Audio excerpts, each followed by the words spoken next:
Hey, Railbirds, Kevin here.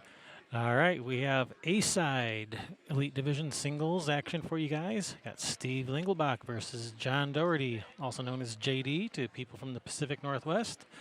Thanks for watching. We're coming at you live from the Chinook Winds Casino Resort here in beautiful Lincoln City, Oregon. Chinook Winds, thank you everything you do for the Western BCA, including that big chunk of money that you've added to this tournament. Among other things, everything you do is greatly appreciated. Thank you very much. Our stream sponsor, cheapcues.com. Use coupon code Railbirds and get 10% off on most cues, cases, and accessories. Does not apply to predator or poison products. Our other stream sponsors, be sure to give them your business whenever you can. That's the best way to show your appreciation.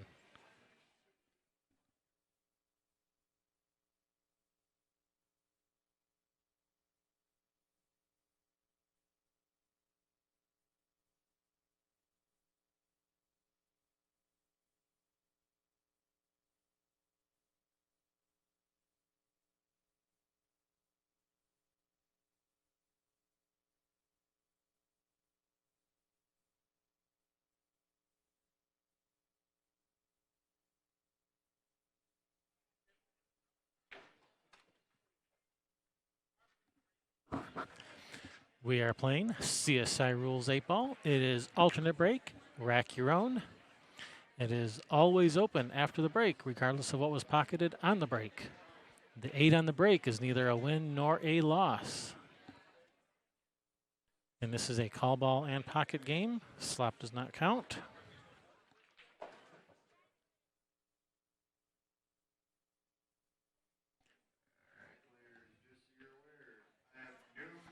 And I'm your host, Kevin Ross. Sherry will be along shortly.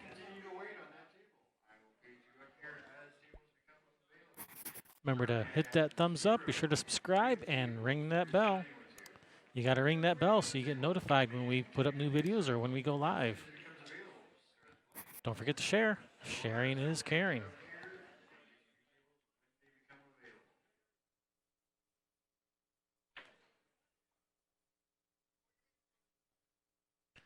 Players are wrapping up their warm-up here.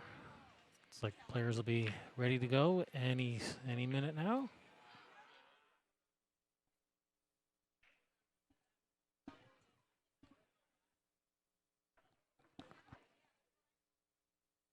Oh, Steve's not quite ready yet.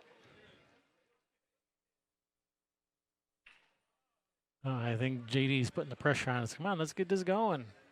Let's play.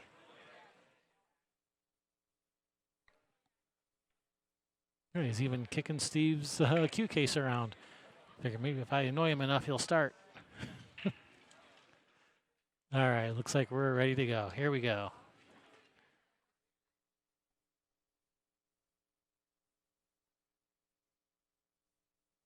And hello, Island Local 808. Welcome back. And thanks, Mike Littman.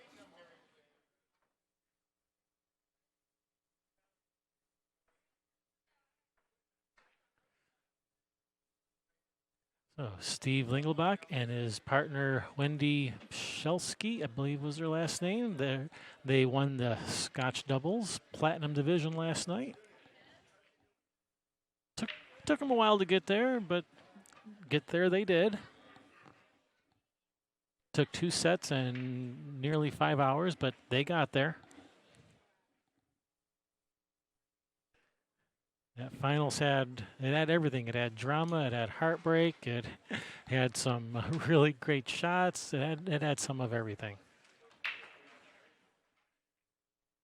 All right, good break, good spread, made a ball on the break, controlled cue ball, and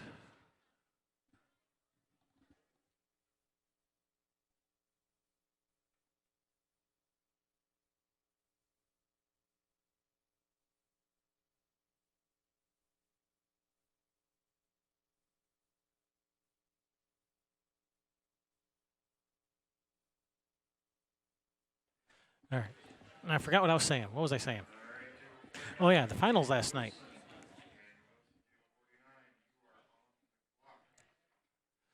Yeah, Steve and his partner had a good finals. They met on the last day before the deadline.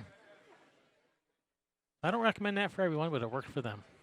All right, Steve taking stripes. That was the main problem. Was that 5-15? That was the main problem, and took care of it right away. The rest of these stripes are pretty well open. That 10 ball is the other problem, but he has that 11 to get to it. Shoot a stop shot and shoot the 10 up table. I don't think the 10 passes the 7.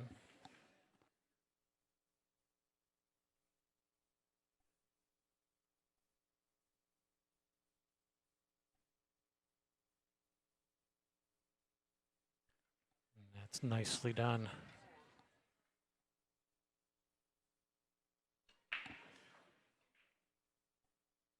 Let's have a look at that LittmanLights.com overhead cam provided by Mike Littman. Thanks, Mike. From the overhead, it looks like the 14 goes.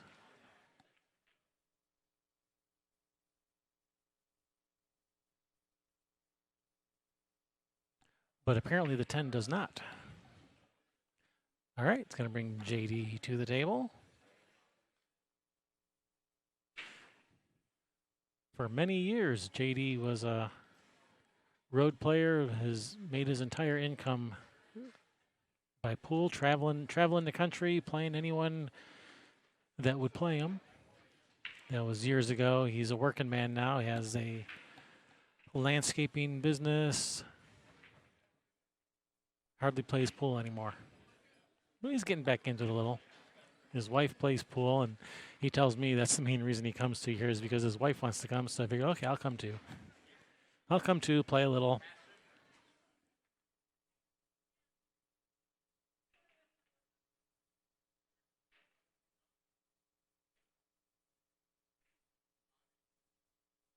So JD, he may not be playing for a living anymore, but he can still play a little. Don't worry.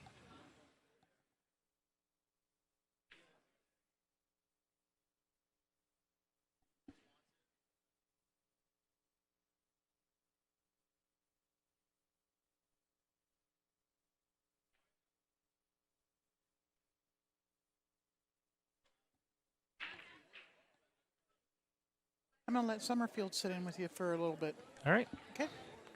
I think he would like to do this match.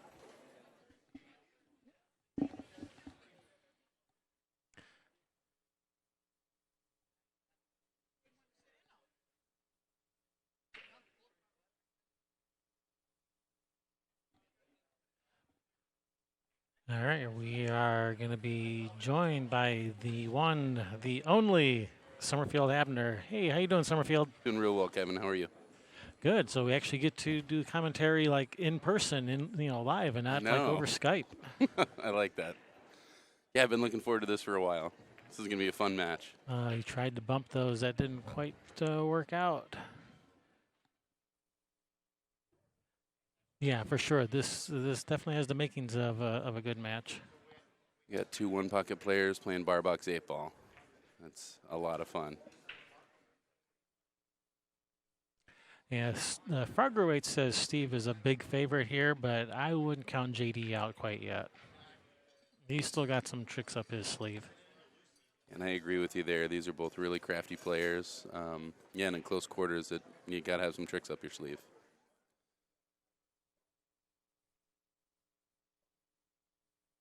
Still got a line on that 5, but not a whole lot. Craig says, "Don't leave your magic rack around him." Yeah, I am. I am familiar with. Yes, I am familiar with that story.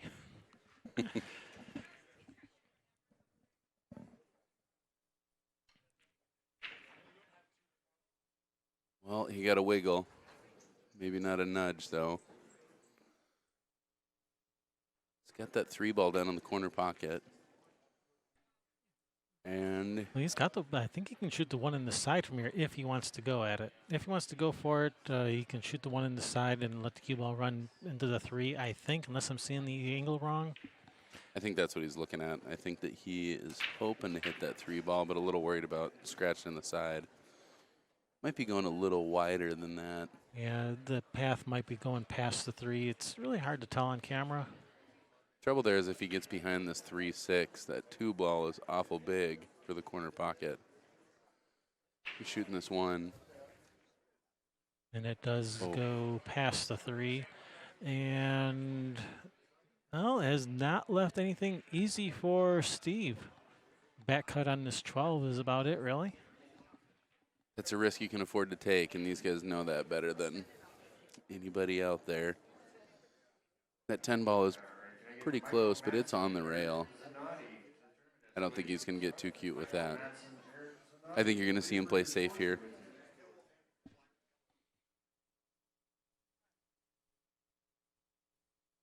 I really like just hitting this 9 ball forward and rolling up. Nope, maybe that 14 goes in the side. Yeah, if the 14 goes in the side, by all means, yeah, you shoot that and run them out. Looks like he does have a pocket there. All right. Nice shot. He definitely has the 9 if he doesn't have the 12. I mean, he wants to take the 12 right away because that's kind of has some balls around it, kind of limits its access to it. So if you got a shot at it, you know, you want to take it, but he's going to have to come back for it because I think that 3's in the way. I think so too. Looks like he's shooting at the 10. Shooting the 10. Coming around, probably just the inside of it there. Take it up in the other corner. Looks like he overrolled just a little bit. I think that he's probably going to play this 9 and 9. pop out just a little bit for the 12. Yeah, come 2 rails around the 6 the 6 deuce. I was thinking come 2 rails around for the 12 in the right side, but looks like he was thinking about coming all the way around 3 rails for the 12 in the left side. Seems like the 12 in the right side would give you a better angle Really and a little bit easier to control. Yeah. But it looked like he was lining up the 12 for the left side. And he is coming all the way around it. He is going for the left side. Rolled it a little bit again. No. Yeah. It seemed like 12 to the right side. It just seemed to me like that was easier to control. But hey, I am not a 706 Fargo rate. I'm not at the table. Well, on this one, I really like back cutting that 12 ball. I don't think most players do, but you have a really natural up and back to get there for the 8. Oh yeah, for sure. Got to jack up off this rail if you're going to take it in the corner. I think you can do center follow 2 rails around. Well, he's looks like he's jacking up. He's doing your shot. Yeah, real natural. Oh, you just don't want to get on top of that 8 ball. It's a bad nudge from the 3. Tough spot to be taking this 8 ball from, but very makeable for Steve. Yeah, this 8 ball's hard enough without the 3 there. The 3 definitely doesn't help his cause any. No, it doesn't. So he's going to cut this in that bottom left corner pocket. I think you're going to see him come back around to the head of the table. He's going to shoot this one firm.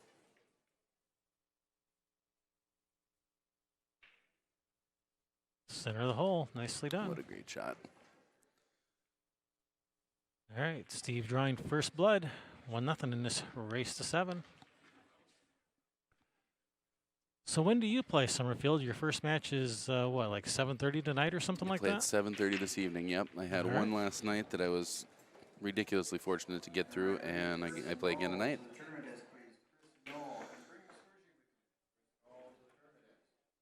Yeah, watching these two is going to be such a fun match.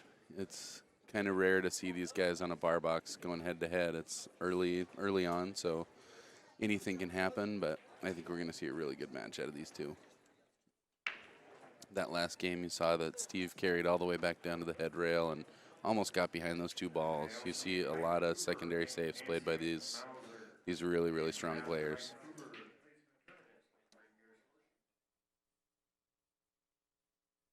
JD to break here.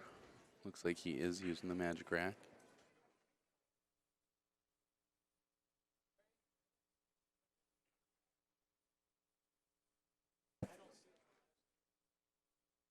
Yeah, we see those Fargo rates, and there's a good division there, but It just doesn't say it all. It's the best rating system we've ever. Oh man, that's a big turn of events. A scratch on the break in this game is going to be just deadly.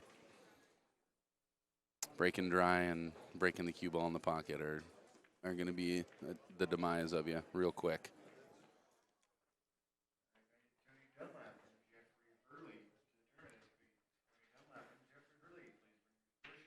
Players All right, teamwork. That's right. That rack out of there while you got a chance before it gets worse. Yeah, that is a wide open spread with ball in hand to start. Mm-hmm. All right, are we liking solids or stripes? I think he's probably going to take the solids. I don't see any problems there. There aren't really any problems anywhere, but that'll 13, 15, is that what we got?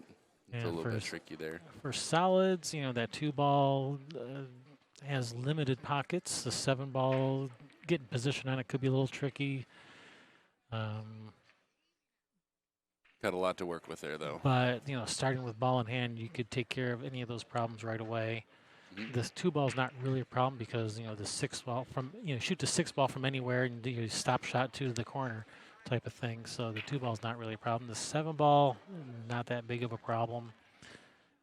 I kind of like dealing with that early on. I kind of like going from the 7 up to the 6. In fact, that 5-ball is kind of like the odd man out here. Yep, and that's an interesting ball. So you might even start with the 5 and work your way back up table. I could see that. Yeah, and it looks like. But you can get there anyway. He's just going to start with this sort of pseudo problem ball. Just take care of it right away, which you always want to take care of your problem balls sooner rather than later. Yep, and you think he's just going to carry up here for the 7, maybe, and try and touch that 8-ball. Yeah, well, the 7 does go in this side pocket. Bottom side is, you know, if you can shoot the 3-ball from anywhere, shoot a stop shot on the 3-ball, gets you perfect on the 7. So getting on the 7's not a problem. Yep. So I'm kind of like, okay, here's the pattern I like. Shoot the 6, come for the 1 in that upper left corner, roll forward for that 5, then come back from the 5 to the center of the table, shoot the 3, then the 7, then the 4, and then the 8. That's the pattern I see. He sees it totally differently, which is totally fine. Yeah, you were right about that 3 to 7 transition.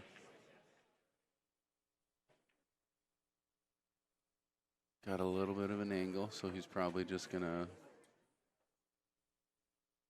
Maybe he's going down table first. Yeah, and that's fine. He might be using that 7 as his key ball. Right, so yeah, save the 3 and 7 for last. So deal with the 4, the 1, and the 5 right now. And then 3, 7, 8. 7, 8. So there's so many different ways you can run these balls.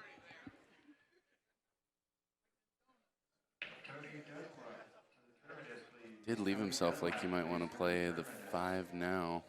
You know, if you ask 10 pool players how to run these, you'll get 15 different answers. Just draw straight back here. Good shot. You don't want to be up and over that 10-ball, but I think he's okay. Yeah. Oh yeah, he's fine. Any room on the side there? Boy, those angles sure are nice. The stream has looked great this year. Why, thank you. Thank you. It's been great for us. All right, Steve gonna punch forward and come between that 10-12. Or even go around the 10. Player's choice. Yeah. Whoa, slow down, cue ball. Where are you going? I think you want to be a little bit straighter than that on this 3. I think he's missed his mark just a little, but he'll handle this. It's just not as easy as he was hoping. He might even come one rail like right between the 7, 8 for the 7 in the same corner as the 3. I think that's a smart shot. You can hit a fuller stroke. No, playing it nice and easy. Just gonna bunt it. Wow, great shot, Steve. Good speed. It's gonna pop over for that 8-ball. I don't think you'll carry forward. Oh, shows what I know. Great shot. There's many ways to to get there, and JD says that's good. So break and run by Steve. We're at 2-0 with Steve breaking. Yep, followed up that nice run out the first game and followed that up with a break and run the next game. It's a big swing. Steve is taking this match he's taking JD very seriously. He knows what a dangerous player JD is, even though he hasn't been playing as much lately, which is why his Fargo rate is only 658. Yep, take no chances with these guys. Get into the elite division and these guys can all play. It's a 625 cutoff, and what's the high? A 730? There is no upper division as long as you are have your 8 weeks in. There's no upper cutoff. Who's the highest rated player in this tournament? In this Would it be tournament, Steve? probably Steve at 706. Let's see, Sean Lewis. Sean Lewis, I think, is like the 680s. Damian Punknick's probably right there with Steve at around 706 thereabouts. I think you're right about that.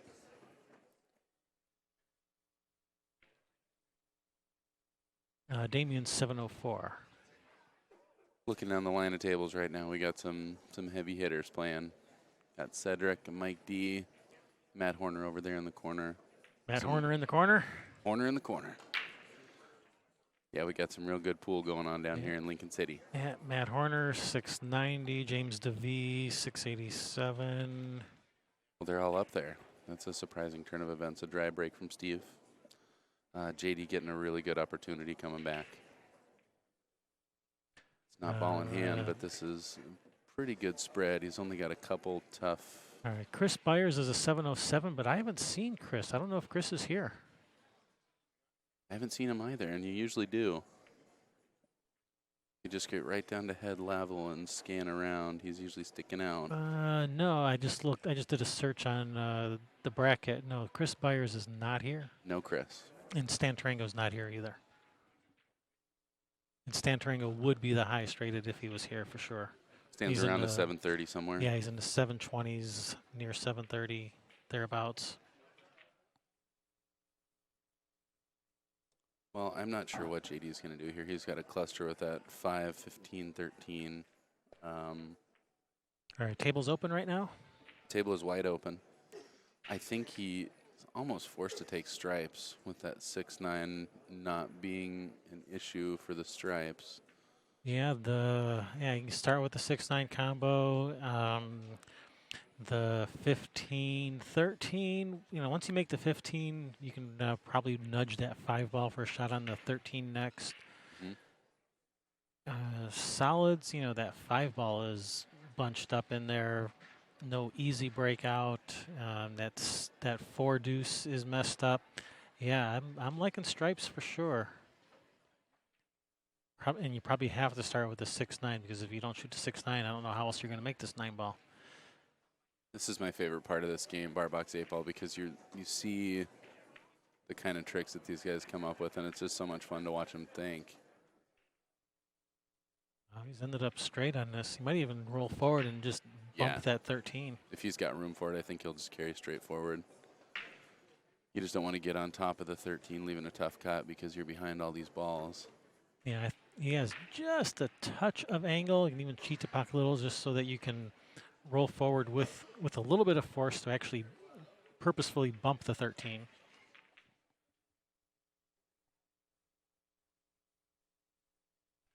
For a shot on that 13 to the upper left corner. Yeah, I think that's what he's got to do. He's in such a good spot with that. And if he 15 doesn't, right now. and if he doesn't have that available, which is entirely possible, he might be able to just shoot a stop shot there and just cut the 13 to the upper left corner. Maybe even stun it a little to try to get a straighter angle on it. And if he comes back on this 10, I think he's just confident that he can get back right where he is using the 11. Yeah, he's decided he wants more angle. Oof. That's rough. He definitely didn't want to contact that 2 ball. Not only does that mess up his position, that opens up Steve's problem balls. So that's like a double whammy. I think he's kind of going to be forced to cut this 11 ball, run into the 3, take the 14, back down towards that bottom right corner pocket, and then work his way down. Let's see what he chooses to do. Oh, he's drawn off this ball. Good contact with the 3. As long as he can play this nice and easy, he's probably going to try and leave himself on that rail so he knows he's going back into the 13. Yeah, he didn't like the angle he had on the 15 before. He wanted to try to, or he didn't like the lack of angle he had on the 15 before, so he wanted to try again to get something with some angle so he can bump that 5. He's just going to stop this ball. Oh, nice shot. Boy. He has the same angle he had before. He looks pretty straight. Just farther away this time is all. Yeah, Oh, and man. I think what he's worried about is just that he's going to bump that 13 into no man's land. That 3 is blocking the pocket. Yeah, but the problem is now, yeah, that 3 is blocking the pocket now, which it wasn't before. I think if he pops off this 12 ball, oh, he's looking at the contact there. He has some good safe opportunities, but I think if he draws back off that 15, he's going to clip the 5 to give him enough room to make that 13 and slide over for the 12. Sure, easy to look at when you're up here. Oh, man, if he misses that 5, though, it's bad news. Beautiful. No, he cheated that to the max so that he could bump that 5. Yep. To cheat the, he purposefully cheated the pocket. He didn't rattle it because he's a bad shot maker. He rattled it because he cheated the pocket on purpose, and It's a tricky little shot here, at that too. speed takes some nerve. Mm-hmm. Back cuts that just beautifully. And be in the books from here. This is If he gets trickier than it looks to just stop this for the 8 ball. if he gets out here, that'll be a heck of an out. And he'll be back to the table break. And again, that's dry breaks and scratches on the brakes really change the whole temperature of the Oh, no way. no. man. Hard to see all that work cost you.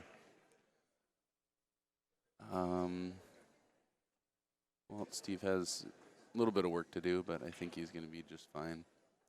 He's probably going to lead with this 6 ball. Somehow, eventually, he's going to need to get a good line on that 2-4, either coming back up table or going towards that low right pocket.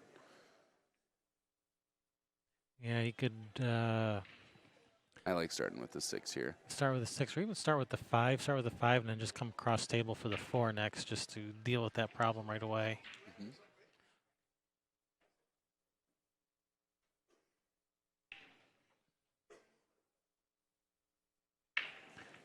But no, he's going to start with the 6 and work his way back to it. Yep, bumping the 5 up there. Not sure what ball he'll use to get up there. He may. He's looking like he wants to shoot the 2 where the 12 is and just follow it in. He really does. I don't understand taking that risk. Yeah, that's. And I don't think that's what he'll end up doing, but I understand the instinct to want to do that. Well, he could do it here because he can roll forward with the cue ball and he'll have JD Block hooked on. that 8 He'll ball. have JD hooked on the 8 if it doesn't drop. I don't want to leave JD single rail kicking anything for the rest of my life, but he's going to take it. And I think Steve's pretty confident that he can follow this ball in. Yep, get behind that 4 ball. Oh, and he just called safe. That's a. I wouldn't call safe. I would have actually called the 2 because if it goes, you got shot. You got a shot on the 7, Mm-hmm. and you shoot the 7 and run out. If it goes, and if it doesn't, then you leave him safe. But he didn't want to take the chance of having to shoot that long shot on the 7 and then missing the 7, Mm-hmm. and then leaving a shot for JD on the 8. So I can understand that. Got to be rooting for JD to make this kick too. And fortune favors the bold, and man, just tempting these players to step up and make a shot. It's a scary spot to be in. Let's see what he can do with it.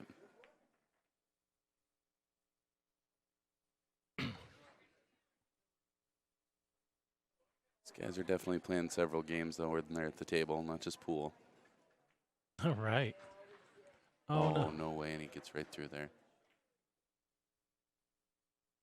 Well, and Steve coming out on top of that one, steps to the table with ball in hand and a 5 ball out.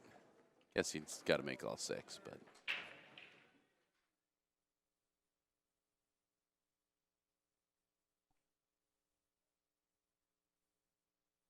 Think. How do I want to go about this? Is now 4 ball is a key ball, or is he just going to No, draw I off don't. the I don't 4? like. I don't like leaving that 4.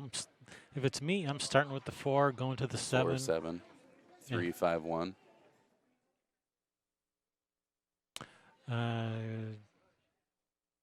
Going to the 7 and then probably to the 5 next, and then the 3, 1, 8.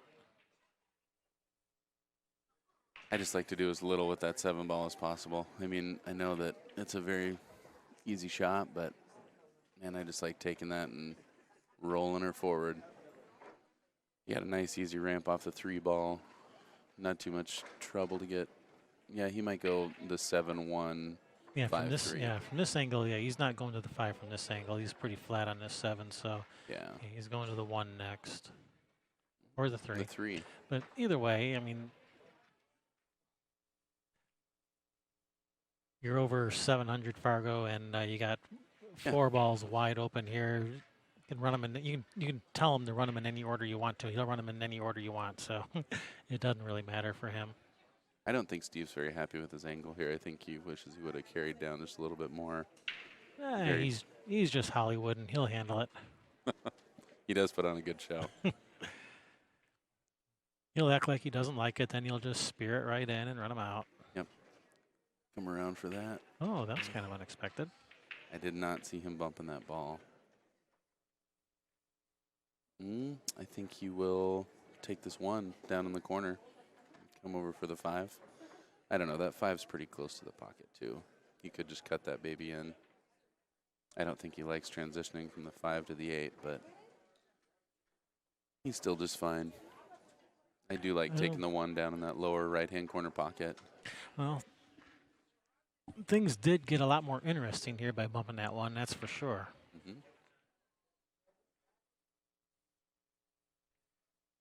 I don't think you're going to see Steve play safe here. I don't think so. Joking more than anything, but you never know. Sometimes these pockets shrink up for you, and you just don't want to take any chances. Yeah, I was thinking go with the 5. It's a thin cut, but it's close to the pocket, and Is he taking the 1 in the side, over and back? Well, it depends how his speed is. Actually, the speed is a little off. Well, he'll take it wherever it lands. Yeah, I think he overran that a little bit, but I mean, he was in great situation just to. I'm sure he was playing for the side, but he'll shoot it wherever it lands. Yeah. And I don't think he wants to just play this straightforward. I think he's going to pop this 1 ball, give himself a good angle on the 8. Just nice little punch stroke, drift out towards there. Overran it. Ooh, and right on that 50-yard line. Nah, he'll handle this. Yes, he will. Like you said, putting on a show. Got to keep it exciting.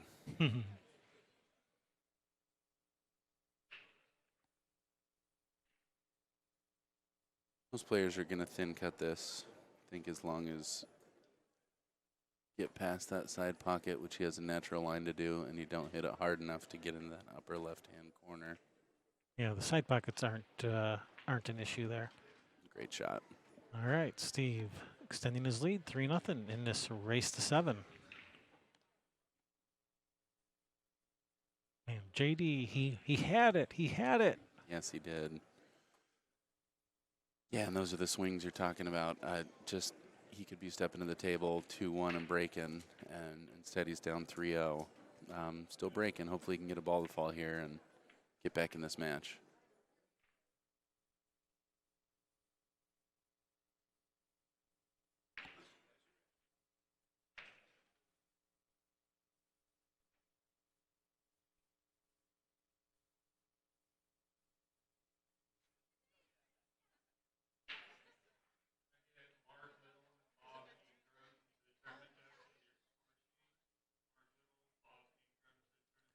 Well, it looks like JD has embraced the magic rack.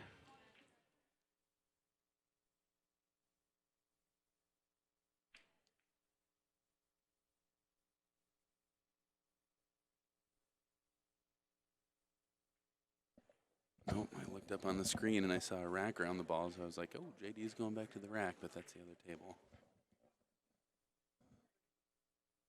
All right, set to break here. He's playing that second ball break, and oh, man, that corner ball just fired right in.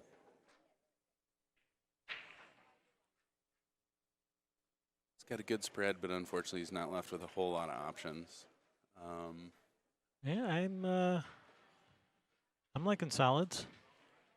Yep. Start with this 6, and then from the 6. Well, actually, can he see the 6? He might not be able to see it. I think he's going to play the combo. Oh no, you cannot see the 6. Well, never mind then. Nobody wants that to be playing a things. combo first shot out.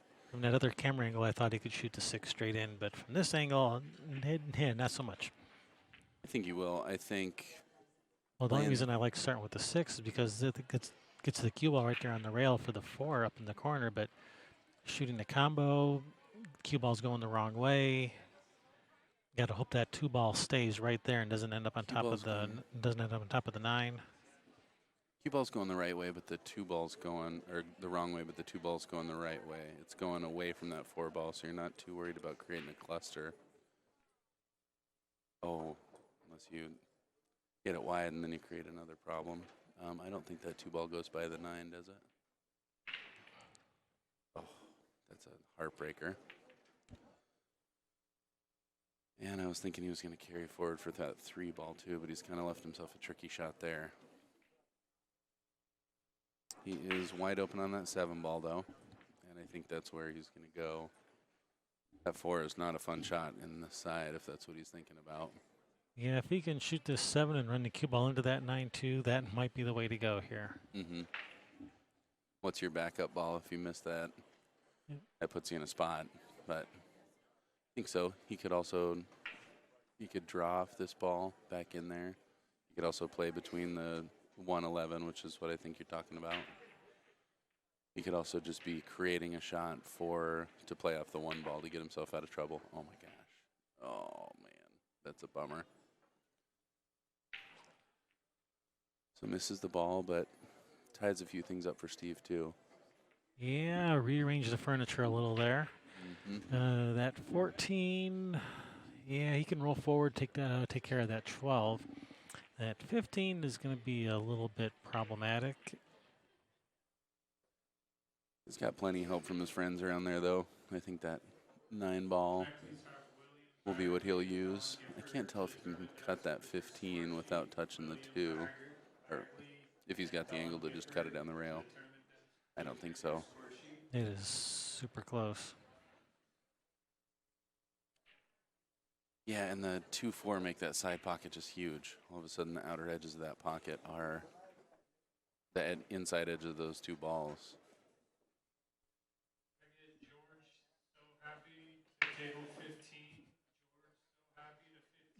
Yep, so George so happy. Is he going to leave that 12? No, I think he'll probably draw off this 12 ball. No, he's going to shoot the take 12. the 13 up. He's just planning his route. Do you think he's going to play the backside of that 11 to go up and bump those balls? I think so. Well, it looks like to me he's going to use this 9 ball to. If you get angle on the 9, you can just split the 15 and deuce with the cue ball. Mm-hmm. So you shoot the 13, leave yourself middle of the table, angle on the 9, and then from the 9, the cue ball just splits to 15 deuce and leaves you straight into the corner for the 15. At least that's the plan. That's how it works on paper. In practice, it might go a little different. So a little draw, slide out. Yeah, just make sure you leave yourself a little bit of angle on the 9. That's too far, I think. Nope, that's okay. It stopped just in time. Yeah, I think he's all right too. I think he's going to hit more of a punch here. And he wants to make sure he doesn't get between that 2-4. So punch right between those 2 balls. Yeah, you just want to split them like so, and end up What straight a in. shot. That was beautiful. Now it's just that 8 does pass the 5, so you just want the cue ball down on the bottom rail. Cue ball down on the bottom rail. Cut the 11 in. Cue ball comes across table. Is he going to come under the 7 for that 11? Oh, yeah, absolutely. He's not going to take the risk. Absolutely. Cue ball on the bottom rail. Absolutely. Again, punch this one a little to not get stuck on there. Oh, Oh, slow down, whoa, baby, slow down. whoa. I think he's okay. I think. Ooh, that's close. Boy, that is close. Oh, man. He may have gone too far. Oh, he's doing the baseball bat swing with the cue stick. I think he's gone too far. I think Steve's going to be just fine here. I think a lot of people tend to swerve this ball. And what happens is he's going to get on the wrong side of the 8. The problem with the swerve is that just sends the cue ball right at the 8 instead of, under He's the 8 got over the here. room. He's fine. Oh, he had room. Yeah.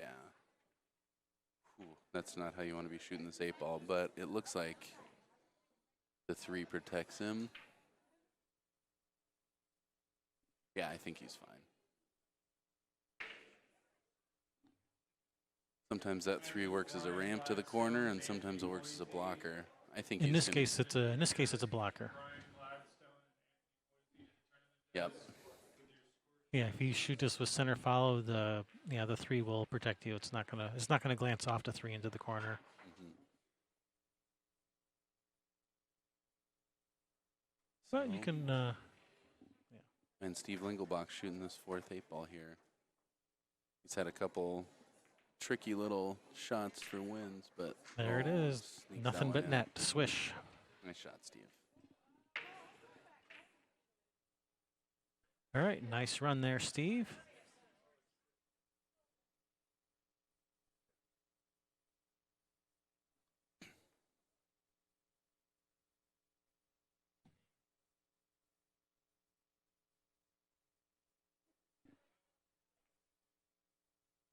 Radiology says, I think pool is similar to looking at an abstract painting. And the chat room wants a little bit of what he's smoking.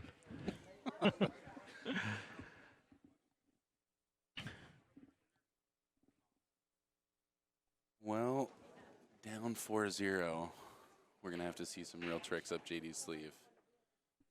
Steve Braken here is in a pretty commanding position in this match.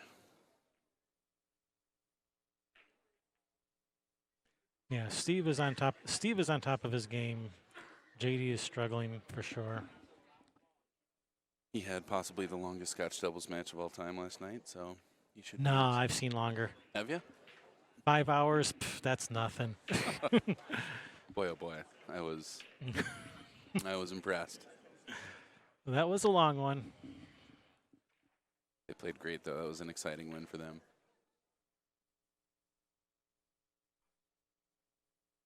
It was exciting, for sure. His And partner over unpredictable. there, And unpredictable. You had no idea who was going to win that one. It could have gone either way. It really could have. Ooh, and Steve getting that kickback ball. He did not make any of the balls he was planning on. Man, look at this spread, though. Wow. Yeah. If I were a betting man, I would think Steve's going to get out on this one. And you could work with either one. The 4 ball is the only solid that really has a problem. The 4 and the 2, are the solids that are even slightly problematic, and they're not that bad. For stripes, Fail to see an issue. I like stripes. The only difference is you just have a little bit longer opening shot. yeah, you have to shoot at one of these stripes, down here, or shoot the 15 on the side and navigate through traffic. So that might be the deciding factor. Which you start, which group you take is just the ease of your opening shot. Exactly. If you can shoot the 5 ball, I like just shooting the 12 here. you can shoot the 5 and land on the 2, and then 2 to the 4, and then come back up for the 3-6-1 if you want solids. And He's going to take this 11 next. If he was trying to get on the 10, he's come up short. I don't think so. I think he's playing the 11-9. He might punch out for this 10 ball next. He does have a pathway to get under the 10 if you'd like to, but that's running into a trouble area. He has multiple options. He can shoot the 11 and come back to the middle of the table for the 10 next, and then from the 10 come 2 rails around for the 9. He can shoot the 9 right now, come 2 rails around the 10. And he's going for the 10 right now from the 11, which I think that was what you called. Smart shot. And I think that 15 is going to be the 15 or the 14. Actually, either one of those could be the key ball. Heck, you could even make the 13 your key ball if you wanted. Just take care of the 10 and then the 9. From the 9. It's interesting because the angle you get on the 9 says a lot about them. Kind of depends what you get on the 9, where you go from there. Comes around these 2 rails. Doesn't overhit it, and that angle gets better and better because it opens them up to that side of the table. I might shoot the 15 now, and that gets you a better angle on the 9. Then from the 9, you can go to the 14, and then 13, and then 8. Yeah, I don't think he likes leaving that down there, but I think it might be the smartest decision at this point. Yeah, I think 15, 9, 14, 13. 9, 13, yeah. I think you could also start with the 13. I think you could go 13, 15, 14, 9. That 9 to 8 transition isn't the most fun, but you get on the right side of it and it's easy to pop over. No, he's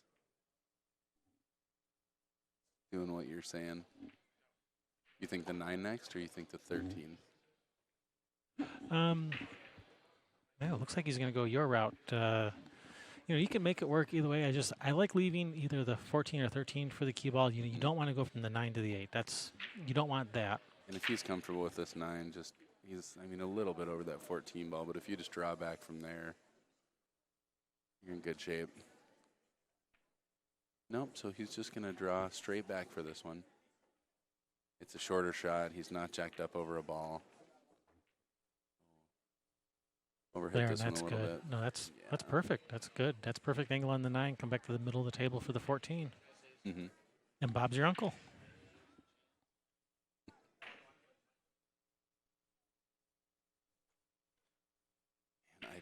I hit way too much English on the ball, so this punch stroke for me is a little bit tricky, but I think it's a really natural shot for a lot of people.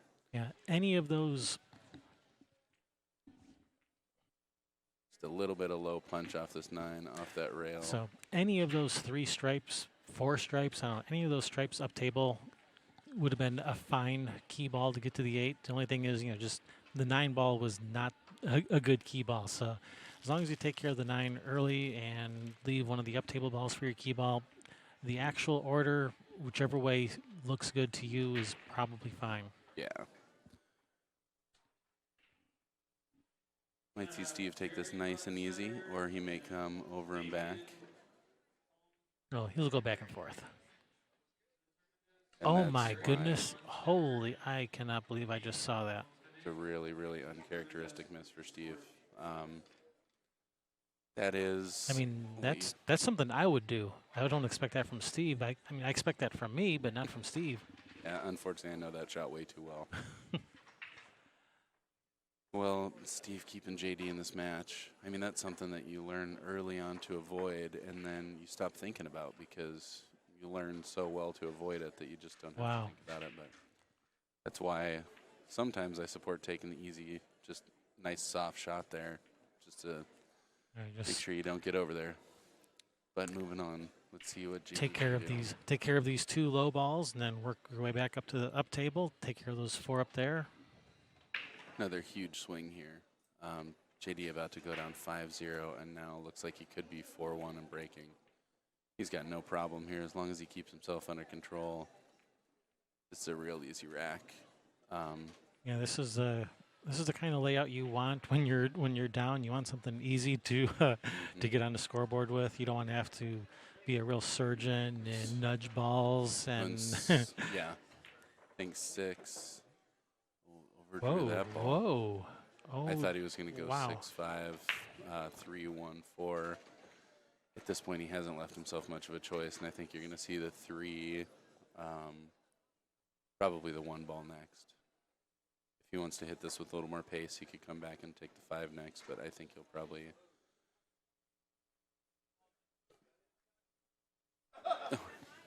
It says the ball moved, but he didn't touch it. Yeah, and Steve says, "Yeah, the ball's on the spot, right?" Yeah, it just settled into the spot there. So yeah, you can see that cue ball's right there on the spot, and it just kind of settled as he was down aiming. Boy, that's kind of pretty disconcerting. unnerving. JD was like, I didn't touch it. I didn't touch it, really. Yeah.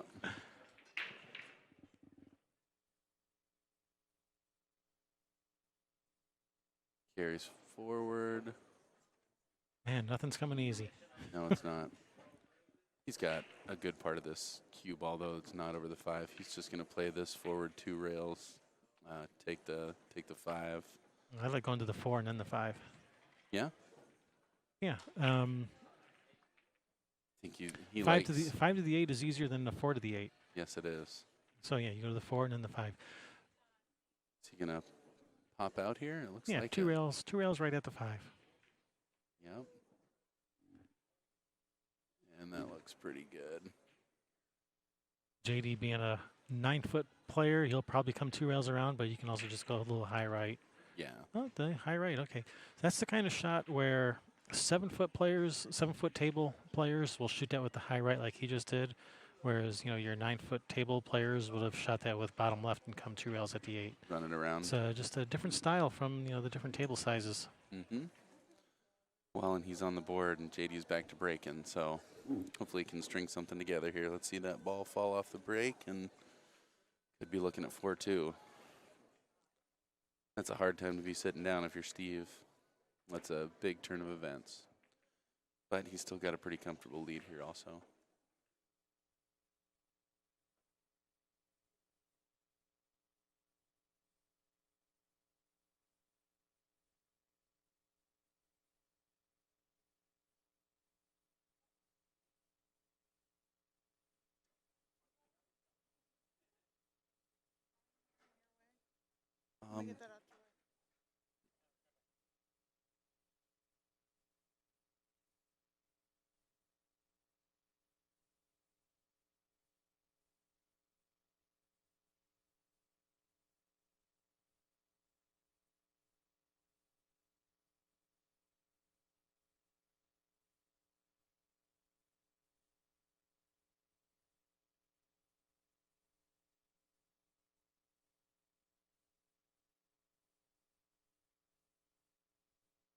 And here we go. JD sticking with that second ball break. Watch that wing ball to 12, and it fires right in there. 3 ball giving a little help. Nice. Oh, that's a really nice spread, especially for a second ball break. Mm-hmm. So often you see those balls come out just beautifully and then kind of cluster back up. He's in good situation here. I think he's probably going to lead with that 3 ball.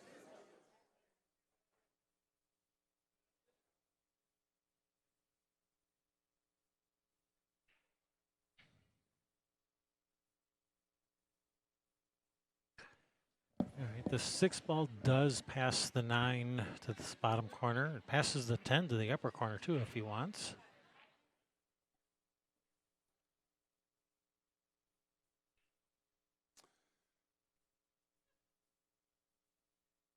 Seven's a little quirky, but he's got it in the side and it's far enough past the point. Yeah, you almost want to take stripes here, but the leading shot, again, dictating what happens here. I think you'll see the 3 ball. I don't know. I really like moving up to the 4 to deal with that 7 right away, but I don't think that's the way he's going to go. What do you think? 3 to the. He's got that 2 that's in kind of Yeah, that 2 is really the one that's kind of out there. Looking for an easy way to get to the 2. So you start with the 3, come to the middle of the table. Then you go to the 5, then the 6, then the 2. Yeah, I don't know. The problem with going onto that 2 ball is that the angle you're coming into the right spot, but closer to getting blocked by the 13. You don't want to be taking the 2 from the left part of the table because you don't want to deal with the 15-13 there. I think the 3 ball coming up to. I guess I like going to the 5. All right, so I'm thinking something the 3 ball come out to the middle of the table for the 5. From the 5 you can go to the 6. As long as you leave yourself some angle on the 6, you can go to the deuce. And from there you can go to the 1 ball, 7 in the side, 4 in the corner, and then the 8 ball. Here's my crazy harebrained idea. What's your harebrained idea? I like going from the 3 and getting onto that 7 right now. So come back behind there. If you overroll it, you still got the 1 ball. You'd go 3, 7, 4, 2, 5, 6, 1. And luckily, he is not harebrained like me. 3, 7, 4. So probably going the 5 and then the 6. Slide out for the 2. I think that's what he has in mind. He does not want to get caught up in that little stripe zone down there.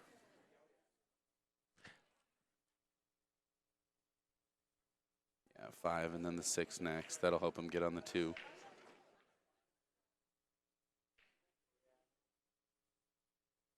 Ooh, Get in there. Hitting that one. And he hit Nice and that. easy. Well, he hit it a little too full, and now that's killed his cue ball, and he doesn't have the angle on the 6. He needed to come off the rail for the 2 next. He's really flat on this 6 now. Yeah, he is flat, but I think he can punch out and around. Well, if anybody can, JD does. He loves that stroke where he just fired in 300 miles an hour and create angle when there was hardly any. Again, you still got to deal with that 1 ball. It might be hanging in the jaws, but it's still there. I think you can draw straight back from that 6 and go from the 1, 7, 4, 2. Yeah, that might be the way to go. Draw back for the 1, 7, 4, 2. He just created that angle. He's coming out for the deuce or the 4. Yeah, I guess he's going the 4. Boy, is that making your 7 ball your key ball.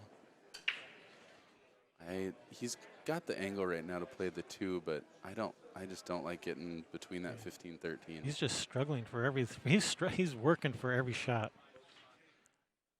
He's always just a little bit off on the angle. When you're just a little bit off, everything goes from being easy to being just that one level harder. Mm-hmm. I do think he's fine taking that 2 now. Looks like he's going to play the 4, but man, it's going to be hard to hold up and not get again on that bad side of that 2 ball. I mean, if you shoot the 4, you're coming back for the 1 ball next, and then the 7, and then the 2, and then how do you get from the 2 to the 8? Where are we playing the 8? Yep, you're right. So 1. Or might go 7 deuce 1 8. That might work. That might be the way to go. 7 deuce 1 8, and then you play for the 8 down in this bottom left corner from the 1 ball. I like that. I think that's the way to go from here. From here, yes, 7 and then the deuce. He just hits enough of that 7 to get off the rail so that he's got. And that's the way he's going. Yeah. That's the way he's going. He's going to the deuce and then the 1. And from the 1 to the 8 is okay because you got the 8 to this bottom left corner on screen from the 1 ball. It's so funny. That's exactly how I hit that shot, and I get in so much trouble doing it. He hit with that inside, and you can carry too far so easily. He's still fine. I think he's worried about hitting that 15 ball. But I think he's going to be just fine. It all depends how he gets on this 1, and the 1 to the 8 could be a little tricky when the balls are hanging in the pocket. It can be a little tricky. People take that 1 for granted too. That's in the jaws there, and that is not a big piece of the ball that you end up hitting. That's perfect. This is fine. So he's probably just going to clip the left-hand edge of that 1 ball nice and easy. I'd like to have the cue ball a little closer to the rail. He's playing it in the side. All right. He's figured out this rack. Yep. Quirky shot, but that's a nice out for JD. All right, coming back 4-2. He had to reevaluate a couple times. Had to stop and reevaluate. That worked. Keeping it interesting.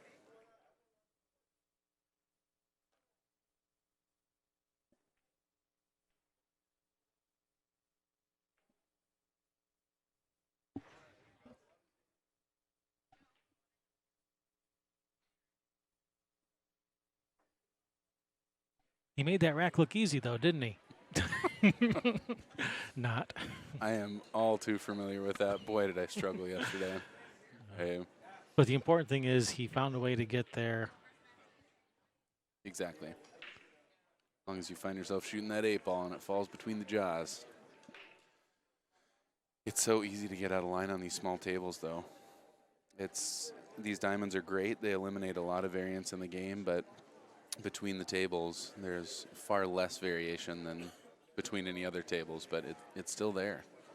This TV table's definitely playing a lot faster, newer felt than the other ones.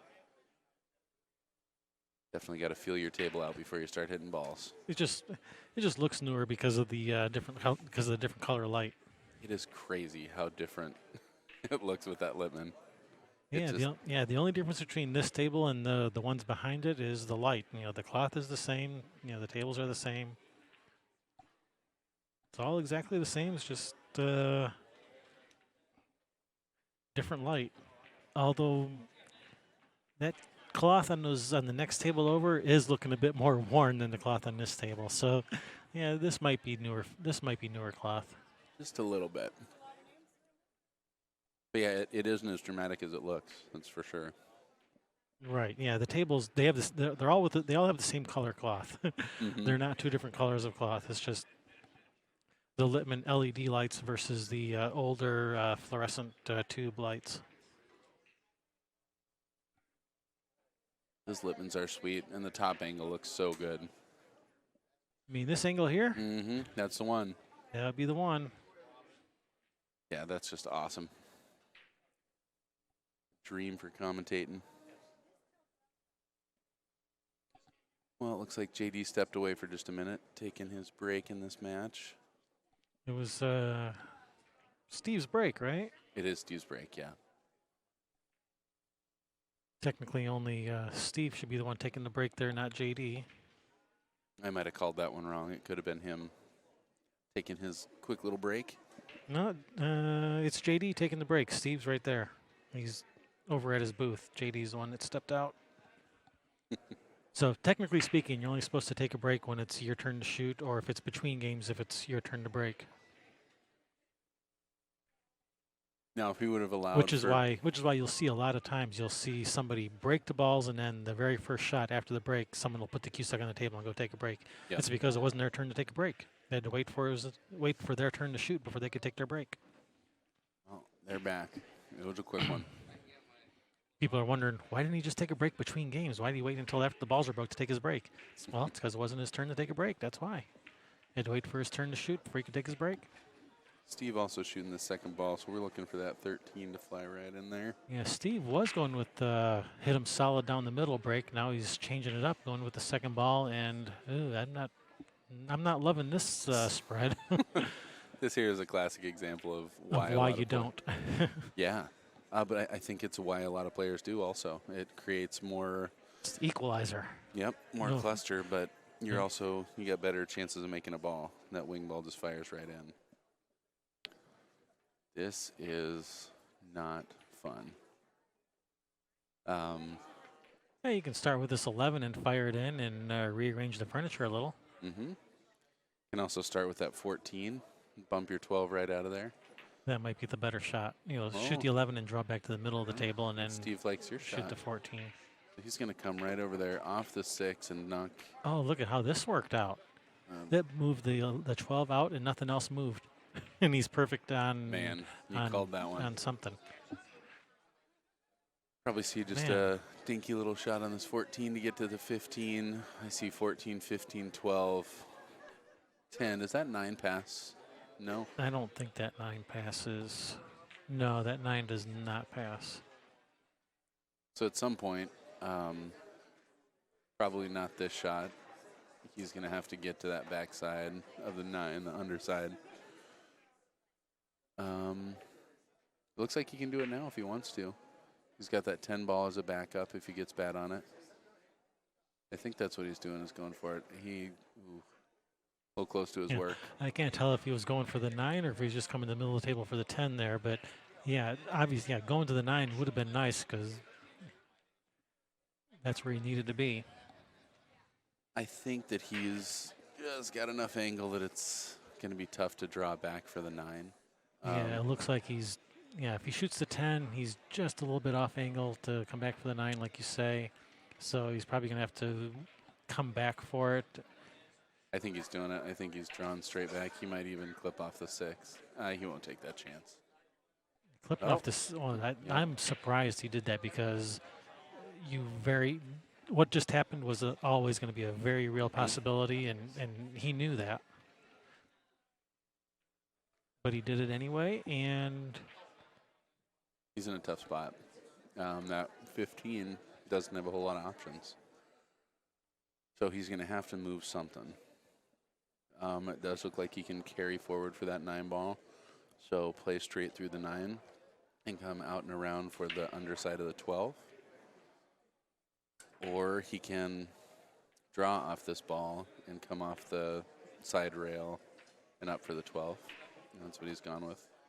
Don't want to overroll that. Overdid it. Oh, man. Well, I think that 7 is just in the way. Ever the showman. We're about to see something here from Steve. And this is a tricky spot. He can make contact with that 12. He can see the edge of it. So he may try to play safe. But he's got the little cue in his hand, and I think he's going to hop over that 12. I don't know what he's planning on doing with the 15 if he makes it. Maybe he's banking it? Well, he's cutting the 12. It's not straight in, so that cue ball is going to be going 2 rails around behind. Two rails around the 5-6 is what he's thinking for like the 15 in the side next, or is that 15 past the 8? No, the 15 doesn't pass the 8. So I think he's just hoping to get lucky and end up with a shot. I'm thinking. He could also be drawing off this 12 ball. Oh my gosh, what a shot! And that was a really nice how you shot. end up above 700. Made great contact. I mean, he's still not out of the weeds. He's got to cut this 15 down the rail. And I think you're just going to see a straight over and back. Let's see, 1, 2, probably 1, 2 and out for the 8 ball. Do you like taking it in the side? I'm still thinking about that shot I just saw, to jump that in and draw back into the 15 like that. Awesome. I mean, it didn't land perfect, but he's got a shot, and that's the important thing. That was a so really nice shot. You're right. I probably skipped over that a little too quickly. Yeah, don't gloss over that too quickly, because that was a really nice shot. I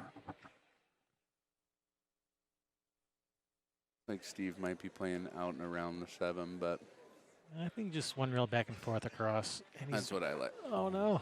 Oh, my gosh. All right, JD, go get him.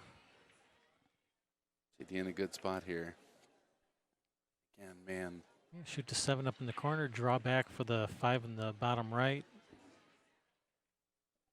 And if we go back, I mean, we're looking at just that hair of angle that he got off, and he kissed off the 6 ball to give himself an easier shot on the 9, and he created this cluster that may bring JD back to 3-4 and breaking. Is he just going to draw back to deal with these balls now? Yeah. Once you deal with those, and those 3 up table are they're duck soup. Yep. They're all ducked up.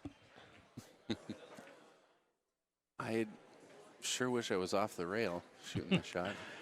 It looks like he's back cutting that 5, though. Yeah, he's got just a little bit of angle, so the cue ball will be working away from the 6 a little.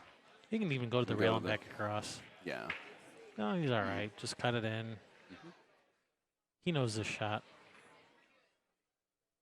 He's going to want to make sure that he hits it firm enough to get around, so I actually like coming to both side rails and out for the 1. Yeah, that's what I'm thinking. Play for the 1. Cue ball hit the rail about where that chalk is, come across for the 1. Got good control, though. He may. He might start here. Okay. And maybe he's going to do these balls and use the 6 for the key. He's just got the 6 and then stop for the 8 in the side. Yeah, shooting the 5-6, that was the plan, but you don't have to live and die by the plan. You can reevaluate. Yes, he can. Good angle on this 4 ball. He's just going to come off the side rail and out for the 1.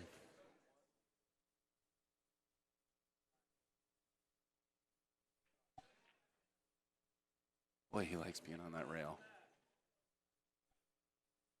Well, the good news is he has a little bit of angle. He can follow 2 rails. And these big table players are definitely going to run out and around, so see 2 rails to come up for that 6. Yeah, 2 rails back to the middle of the table. Stop, stop. Mm-hmm. To the middle of the table and beyond. Maybe not. He got a little more of an angle. I think this is going to be that kill stroke. So yeah, I think JD's. I think JD's still trying to get used to this Revo shaft. Oh yeah. I think he's relatively new. I think he's relatively new to the Revo. He's also got that center extension. He's got several lengths of that extension also. That's a whole lot to get used to. Sits him down there. All right, and here we are with JD now at 4-3. Those teeny little mistakes have completely swung this 4-0 match to down by 1 game and breaking. Yeah, Steve was up 4-0 at one point, right? And JD just won 3 in a row. He did.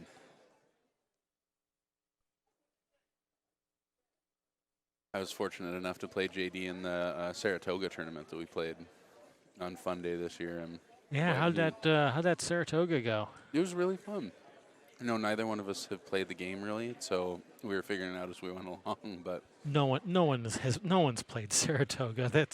They just made that up for this tournament. well, it sounds like a couple people out in North Dakota have played it. That's kind of where it gained a little traction, right?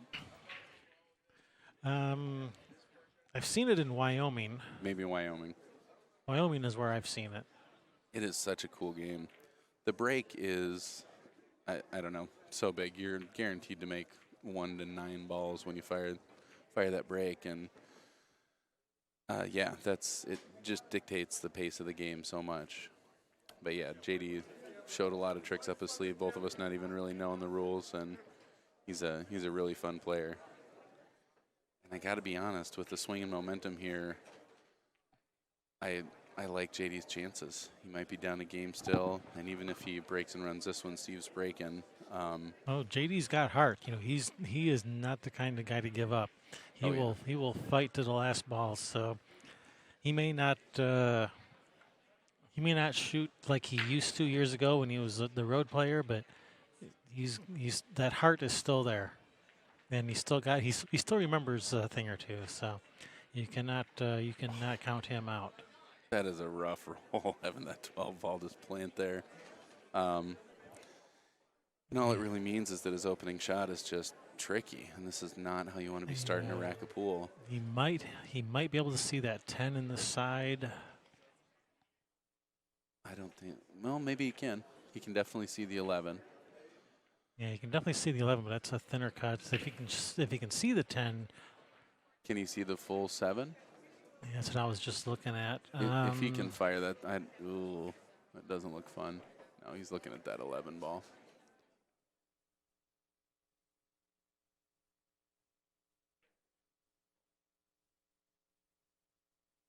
This isn't fun, but again, these are the racks where you really see what these players are capable Hey, you of. down in front. We're trying to look here. All right, thanks. If he wants solids, he might have a shot at that 7. It's really tricky to say. I think he's going to start with the 11. He's going to make contact with the 5 ball. Shoot, maybe not. Maybe he can sneak by there. But man, that puts you on the bad part of the table. You got to be doing something with that 9 ball. He may be trying to go right into the 9. It's a pretty thin cut on the 11 to make that ball. It looks like it. It looks like he's trying to go straight into the back half of the 9 and push it towards that corner pocket. Yeah, you're taking a risk there. It's probably about all he has, though. Yeah, you're taking a risk no matter how you start out on this one. At least we know pocketing the ball isn't going to be too tricky. And he's even got a tough little bridge there. This is not a fun opening shot.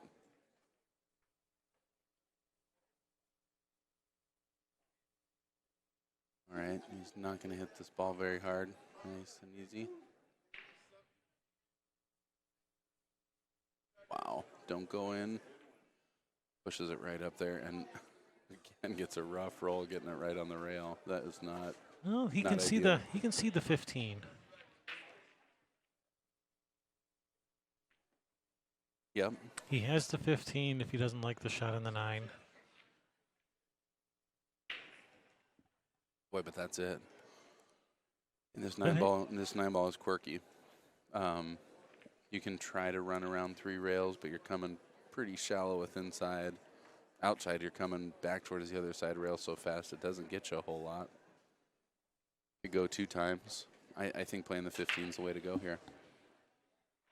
We can play this 15 nice and easy and up for the 13 next.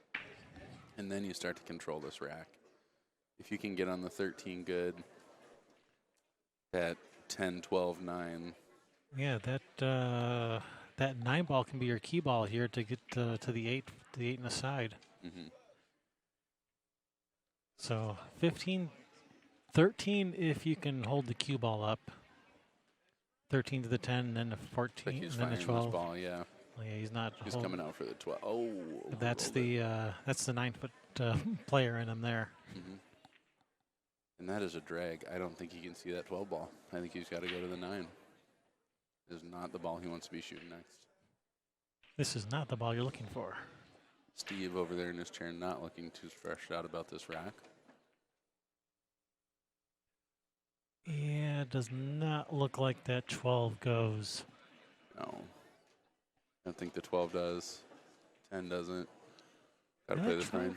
So he's 12 looking. might. That 12 is so close. He's looking at how that head rail is going to, where he's going to hit on that head rail. See him hitting a little bit of high inside here. Coming around. Oh, good shot to get on the 10. He overrolled that just a little bit. He said nothing it's easy. Never easy. All right, well, you got to go 10 up in the corner, cue ball to the rail, and down for the 13 next. And then 13 to the 14, 14 to the 8. Man, you got to go through so much traffic to get. Man, this is. It's not fun. Yeah, I Nothing is coming this, easy. I want to shoot this 10 in the side so bad and just run into those balls. But again, that's how you get into problems on these small tables. You just glance off the wrong direction. I do think you'll consider pocketing that in the side and rolling forward for the 12, but then you're on the wrong side of that. So I think the smartest shot here, like you're saying, is to play the 10 up table, come back for the 13. It's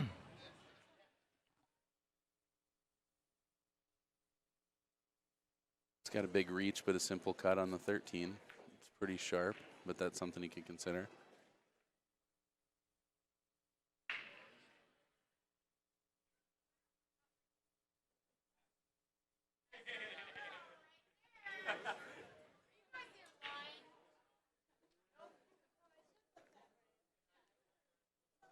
Yeah, I think you got to shoot the 10 up table, cue ball to the rail, and come down for the 13. Try to make sure you leave yourself some angle to come up for the 14, and you just got to dodge traffic.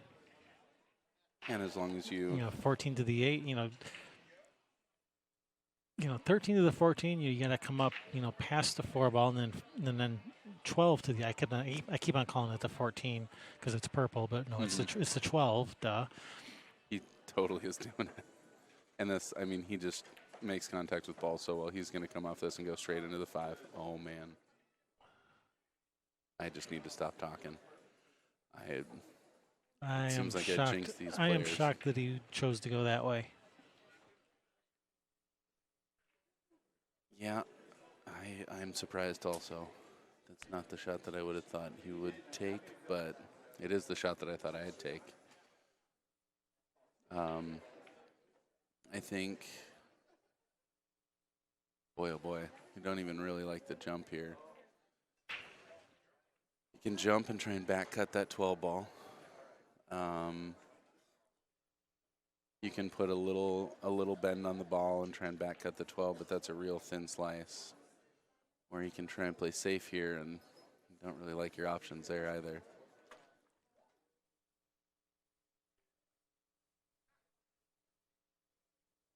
Look at him seeing that line, how far he can get. Yeah, it looks like he's playing the Massey. And a lot of things have to go right here for this shot to work out. You gotta bend it just perfect. Do you think he's trying to cut it back in the corner it's closest to that bottom left corner, or you think he's just trying to make contact? I don't think he's called a ball. You're not doing this just to make contact. You're calling it somewhere, aren't you? I think you gotta. Well, and that's a great roll. I mean, that gets him at least blocked up by Steve, but I think you're going to see some safeties coming out of Steve here.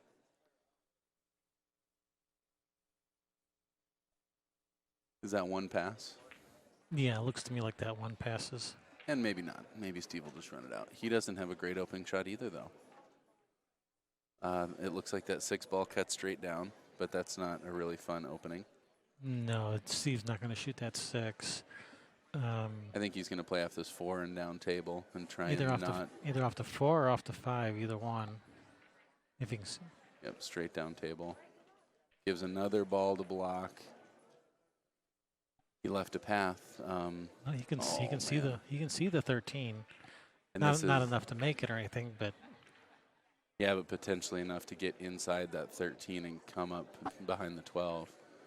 I mean, this is the most fun that you can have watching this type of player play bar box 8 ball. If they get in a safety battle here, it should be really fun. It looks like JD is just trying to kick that ball in and run out. Which yeah, if you can kick the 13, the cue ball's going to go right up at that 12. No, he's not. He's coming up behind it. Get it. Oh, no hit. And if he would have glanced off that ball, that would have just been an awesome shot. And Steve taking ball in hand. I think he's probably going to use the 4 ball to break those balls out. That's what I would do. It is risky, but if you do it early, you still have plenty of balls to work with. It doesn't sit real good for a breakout. You know, if you shoot the 4, cue ball's going. If the cue ball goes into the 3, you know, 3 ball might come back and double kiss the cue ball. If you try to like split the balls, it just doesn't sit real good. You could also push that 1 ball down towards the corner pocket, and you could rest right on the back half of the 3, so that he has no single rail kicks anywhere. Well, I guess that still leaves him something to do with the 12 ball. I mean, I would almost rather shoot the breakout with the 6, shoot the 6 in the bottom left corner, let the cue ball come to the bottom rail and spin in behind those balls to break them out away from the rail. That almost seems like it'd have a higher chance of success than trying to use the 4 to break them out. I am pretty much completely at a loss here. Steve is going to bank this 6 ball back towards there and come up behind the 5-8. He's just trying to get as many tools working as possible, and he doesn't get behind it. And he's got him hooked. He didn't get behind the 5-8, but he's got him hooked. Yeah, but I don't know. I like JD shooting this. Fortune favors the bold, and I think JD is going to shoot a bunch of inside on this ball, try to cut the 13 and break that ball out. He's got a chance for the win. And hello, Hank and Wumbra, and who else did I miss in the chat room? Welcome. Will Totten, hello. Turbo Draw, welcome. Oh, man. I totally want to see him cut this ball. Yeah, cut it. Kick at it. Cut that 13 in. Cue ball goes up and breaks him open. Mm-hmm. Come on, JD, you can do it. That 13's off the rail. I might be able to spin it in off the rail. I think that's what he's looking at. What you want to be really careful of here, though, is that you don't just end up kissing those balls and getting behind the 12 ball. Steve's got his 3-1-2 right there in the way, and again, a lot of things have to go right on the shot for it to work. That's what we're about to see. Oh! Well, probably a good thing it didn't go. That's probably about the best thing that could have happened. You know, all right, he's going to pocket his ball, cue ball up table, so JD's going to be in, making sure he's calling safe in case the 4 goes in. JD's in 1 ball hell now. Up and around. Steve has all the power. JD is going to kick 1 rail into that cluster. He's going to hope to catch the thin side of that 12 ball. Push the 2 up on the 1. I think he's just going to hope to stick right between the 1-3. Just push that 2 ball up. Push that 2 ball up on the 1. Just make it more difficult for your opponent. If he can catch the thin side of the 12 ball, he's got a chance to hook him and not leave a shot. That 4 ball leaves a lot of options. He's going 2 rails, huh? Or he's pushing the 8 up. Just tying stuff up. Let's get that in the equation. Just making it as difficult as possible for Steve.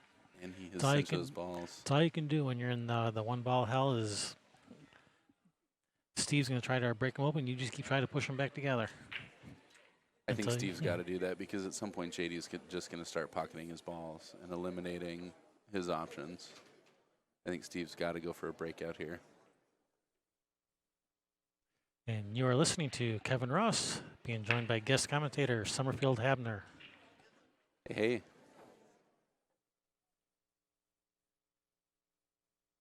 Man, oh man.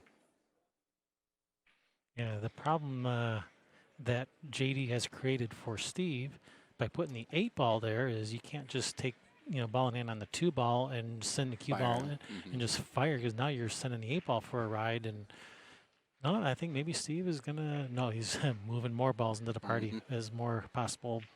Get him good and hooked back there. More possible breakout balls. And that's not really ideal. You'd like for that 5 to have a little bit more angle so that if he gets the ball in hand, he has a better angle to break these out. A little more to work with. And JD, yeah, I think you're right. Now JD just push the 2 ball up on the 1, just get them all in there. I think he's just going for a good hit. He's just going to roll up on it nice and soft. And yeah, I mean, if he can 2-rail kick into this 12 ball and get into the pack, that's not a fun spot to be.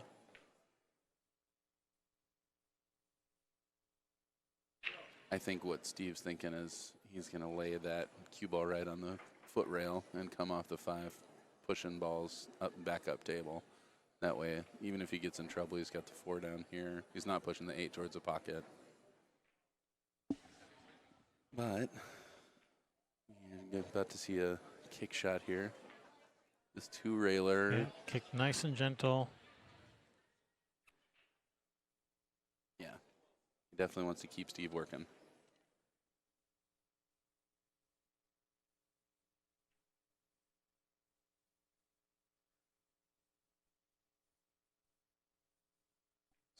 Playing a pretty straight box, not a lot of English. Oh, missed it.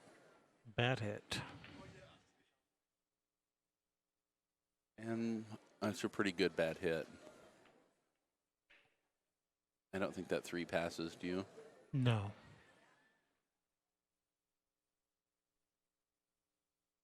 Doesn't pass anything. Doesn't pass the 8 or the 4. I think right now you could set it behind the 1. You could pop the 1 out and leave him sucked onto that 3 ball. And he's going to be a really tricky spot. Kind of get your problem balls out of there. Ooh. You would have liked to have been tighter on that 3 ball. From here, JD has a 1-rail kick. And I don't think it's going to save him.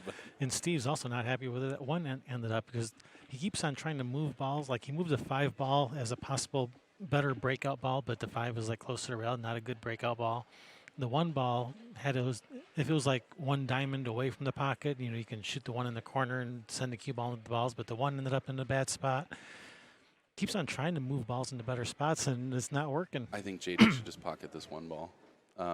If he kicks at the 12 and he makes good contact, it's pushing that 8 ball right towards the corner pocket, or could potentially, and if it got underneath that 4 ball, he'd get in trouble. You still want to make Steve win this game.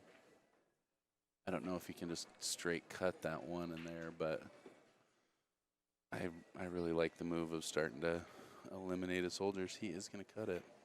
If he can catch that 12 thin enough and sit back there, it could potentially open his ball up. It's a good hit. Steve definitely doesn't want to be shooting from where he is. I think we're kind of delaying the inevitable. It's a good shot. I think that he can get underneath that 12 ball, though. Yeah, behind the 8, yeah. Yeah. I don't know that he wants to, because unless he's thinking about like calling it in that upper right corner on screen there.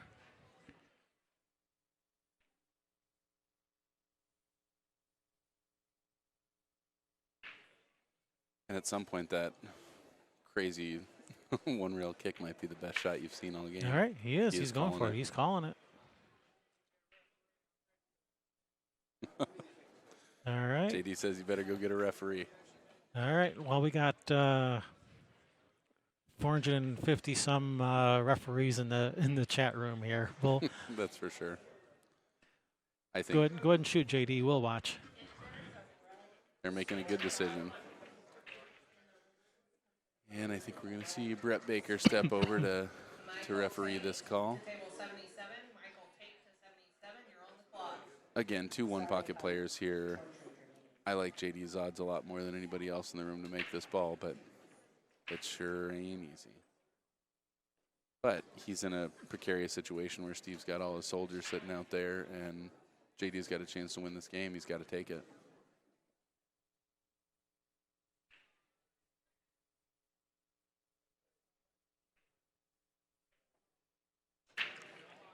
Brett stepping up to referee. JD doing a good job explaining the shot.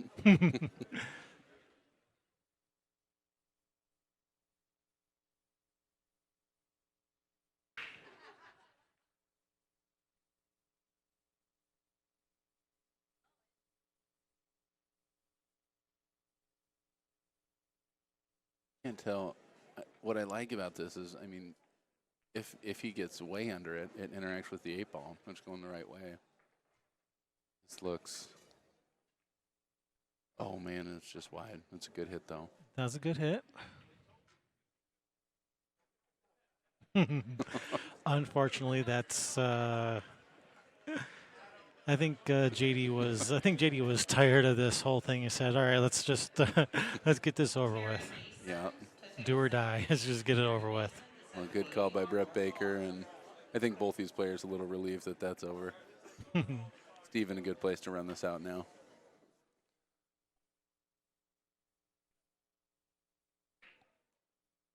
This is a really easy time to start making some mistakes too, though. I mean, you've waited this whole time to see open balls, and all of a sudden you get bad on one, and you're just stunned at how difficult it can become. I really like rolling. Yeah, it's like, ask me how I know. Yeah, I'm all too familiar. I like rolling up onto the rail for this 5 ball, and then you get a nice natural drift out for the 1.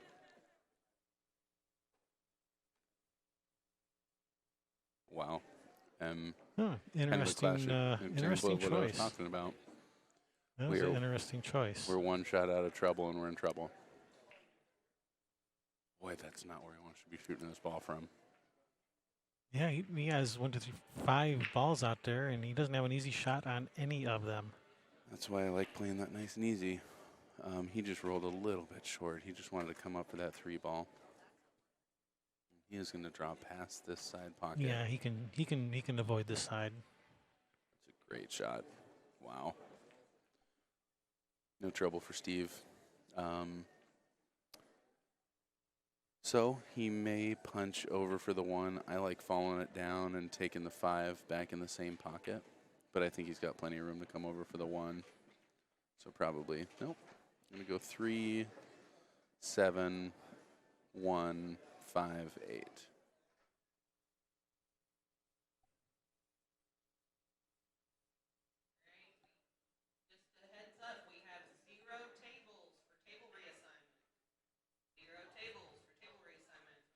Yep.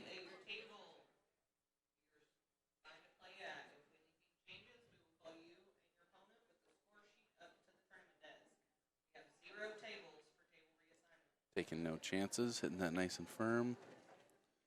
And he's just going to pop out. No 2 rails here. He's just going to slide right out. All right, JD says that's good. He's had enough. Moving on. That was an interesting game. Yeah, no kidding. We need a timer on those. That was definitely the longest one. Well, and Steve definitely putting his work in to stop JD's swoop. Yeah. He had gone from down 4-0, and it looked like he was going to get back to 4-4, but I think JD got to the point where, yeah, I see where this is going. Steve's not going to make a mistake here, so yeah. it's just time for me. I got to make something happen. He almost drilled that ball. And if you would have told me in the middle of that he was going to have a chance to win the game, I would have said, I think you might be nuts. But that's Great. All right. And 5-3 with Steve breaking. See that 90%, that might be a little strong, but he's in a good position to win this match now.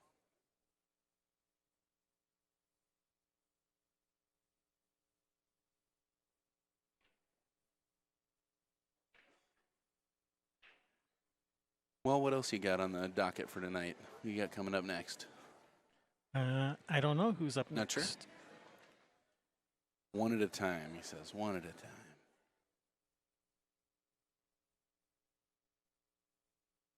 See if Steve sticks with that second ball break. It looks like he is. Since things went so well that game. It's so funny Let's because keep with it. the one that looked like a nightmare, the one before this, the clustery one, Steve just ran out, right? All right, those opened up pretty nice. Mhm. He, 6, yeah, 9, 12, he made a ball. 14. Yep, there's And one down. stripes are looking good. Stripes are looking real good. Yep, all 7 on the table. Aside from his opening shot, stripes are looking good. You got the 15 on the down at the bottom here. Mm-hmm. He's got a couple quirky interactions, though. I mean, he's got that Yeah, 11, yeah. 14. He's got the 9 between the 3, 2. That shouldn't be any problem, but that's definitely your best opening shot. I guess the 4 passes the 1, 12, right? Yeah, that 3 ball is ugly. I want stripes for sure. You think he's just going to follow this 15 and play the 11 next? I think he's going to probably have to come back for the 11, so probably 15 like up through between the 6, 4. Ooh, yeah. Up that way, and then come back for the shoot depending on how far he comes up, either the 9 or the 13 next, and then come across for the 11. I like coming through that bigger gap, the 6, 11,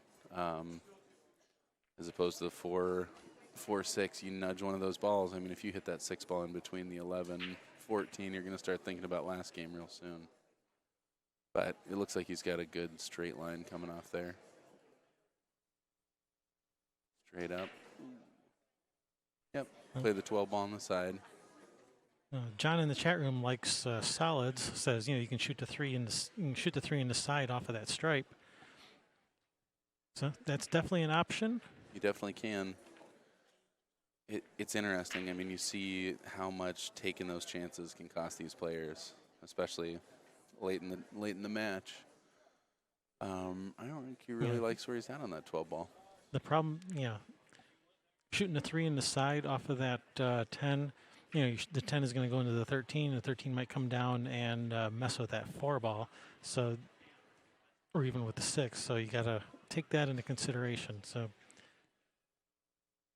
you don't want to be rearranging balls if you don't have to. I don't like taking the 13 now. I like playing the 12, 11, and then 14 up in the opposite corner. I guess same side, opposite end. I play this with a little top inside to come over for the 11 ball. He might be coming back across the table. Yep. He's going to go right to that. Yeah, going to the 13. 10.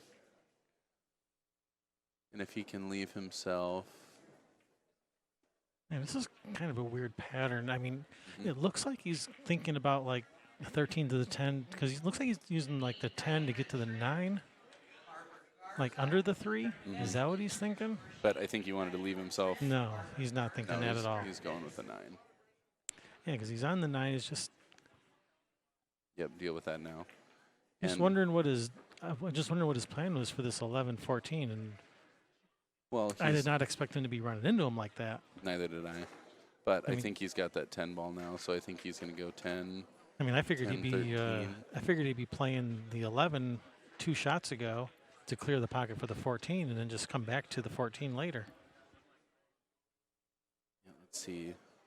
So 10, 13, 14, 11. But yeah, but he's sitting good now. It's worked out. Mm-hmm. I really like coming around this one ball and not trying to work in the middle there. So just a little bit of outside. He might not be thinking that, though, if he's going to play the 14 next. Might stay on the inside of that one ball Yeah, to I don't like avoid going. that whole situation. I don't like going. I don't like going outside the one, because Man. if you go outside the one, with the right spin, if that cue Mhm. ball ends up like near that right side rail, then you got back cuts on both of those stripes, and you're going through traffic to try to get back to the other stripe, and that can just end up bad real fast. Go outside. He's going to come close to that one, but probably not hit it. So And I like smooth the sailing way. from here. So I like the way he went, given that that's what he had to work with. I'm just still not sure why he chose the way he did. Early on. Or, not shooting the 11 and choosing to run into him when he shot that 9. That Draw right past that side pocket. that was the only part that I didn't get. But Here we go. JD already approaching the table. hey, he's out there. He just broke and ran. So Yeah, no kidding. and his frog rate is 40 points higher than mine. So he definitely knows this game more than I do. Only 40 points higher than yours? Is that where you're at? I had no idea.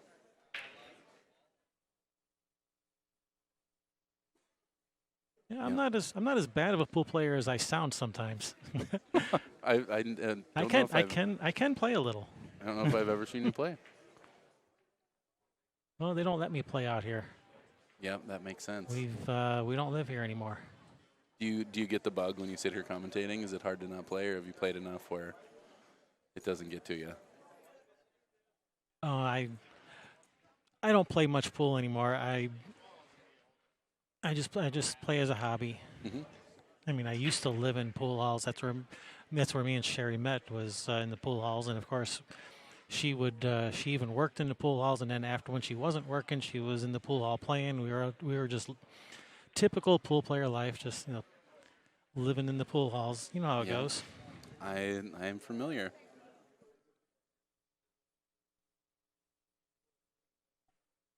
Well, let's see what kind of fight GD's got left in him. And that second ball break again. 10 ball fires right in there. But again, it just creates the trickiest opening shots. I think he's going to start with that 6 ball, though. He's got something close to the pocket and easy to work with, as long as the solids are. Yeah, 6 to the 3, and then from the 3 back down for these balls down here. Boy, it looks like a drill.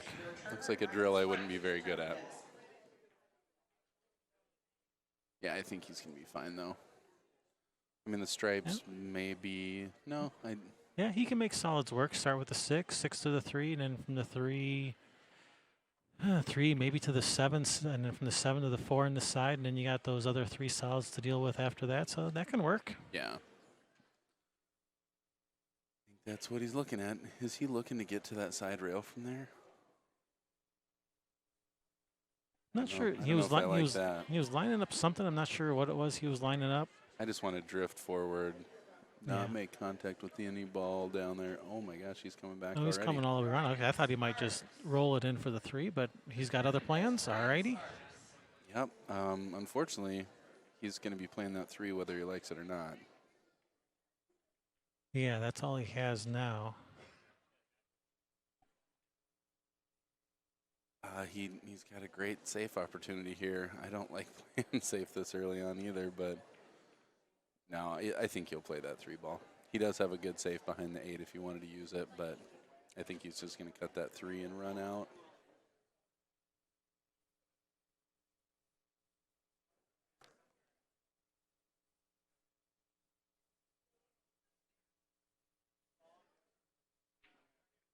Nice and easy here. You're getting such a thin part of that ball that it just takes off. Oh, nice little helping hand there off the point. Mm-hmm. Create a little angle for him. He's right back, also slow down the cue ball a little, so he's not like right up on top of that 7. So he's right back in line. He's got his choice of shots now. Yeah. He can shoot the 7 and then the 4 and then like the 1, 5, 2. He could even start with the 4, come back across for the 1, and then the 7, and then the 5. He's got his choices. He can. Yeah, I think 7, 1, 4. Yeah.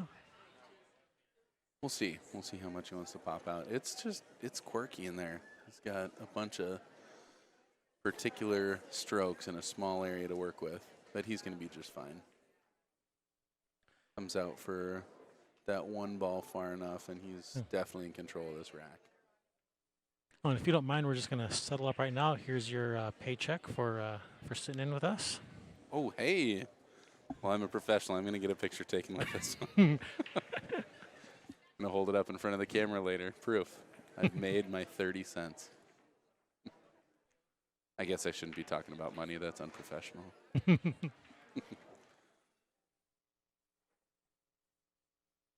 It's got a little more of an angle on this 5 than I think he'd want to play. So I think he's going to play the 4 ball next, like you were saying. I don't know what his plan is with that 2. Maybe he's going to draw back for the 2 next.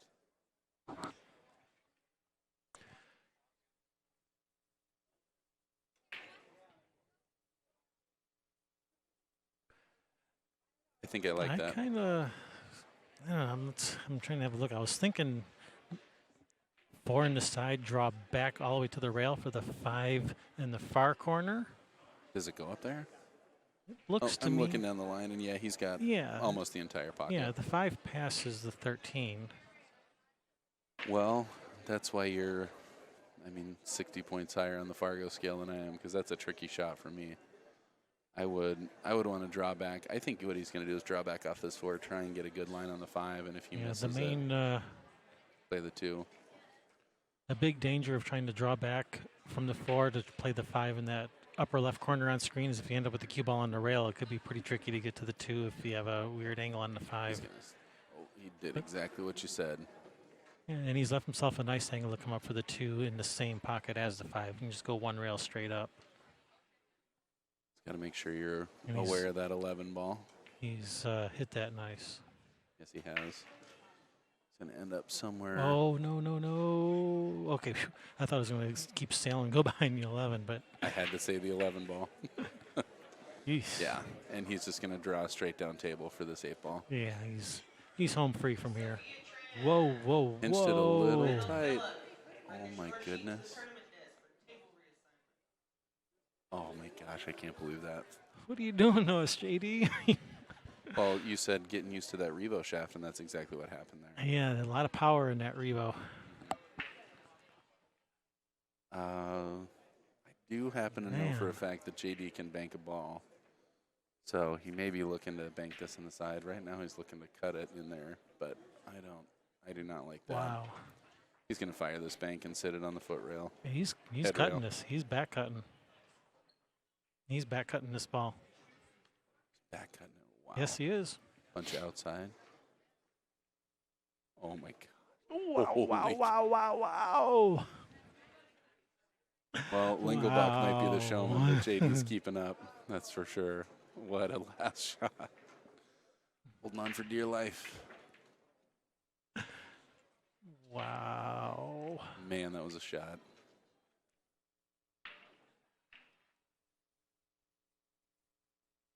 Get to see a replay of that?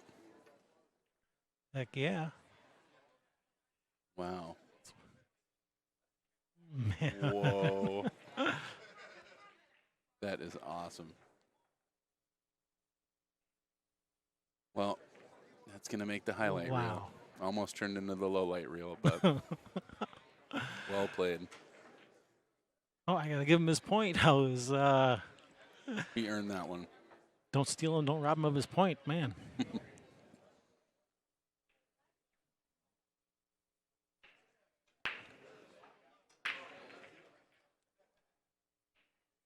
Never a doubt. Never a doubt. What were you so worried about, Summerfield?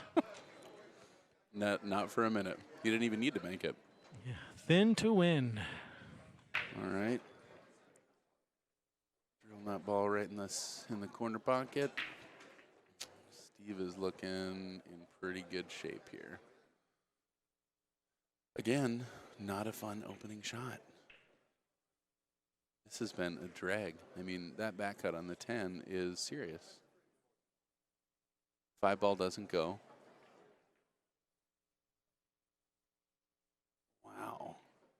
I guess he's looking good as soon as he makes this 10 ball. I think that's what he's got to shoot. Otherwise, he's looking at an awfully long combo here. I mean, you could cut that 5 in there and dive into traffic, but that's no fun. What do you mean? That sounds like a lot of fun. It does sound like a lot of fun. And kind of par for the course on this match, so it's impossible to say what he's going to do. All right. We're going to rearrange the No furniture. way. He was looking at it. I think you might have heard us say that. He's just taunting us. Just teasing. He's also got a pretty straight bank on that 13 ball. I mean, the bank on the 13 isn't bad, because stripes aren't sitting that bad, except for that fifth. I don't know, that whole 9, 12, 15. It's a dead bank on the 13. I mean, if you have the option to play a straight shot that you know you can control the cue ball. I mean, the solids sit better than the stripes, but you just have to have you don't have much of a shot to start with. I can't imagine starting with this 5 ball. Wow, nice shot, Steve.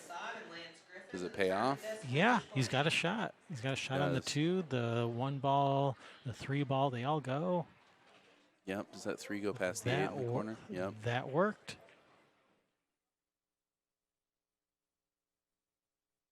Is he going to go from the 2 to the 1? Excuse me. I think so.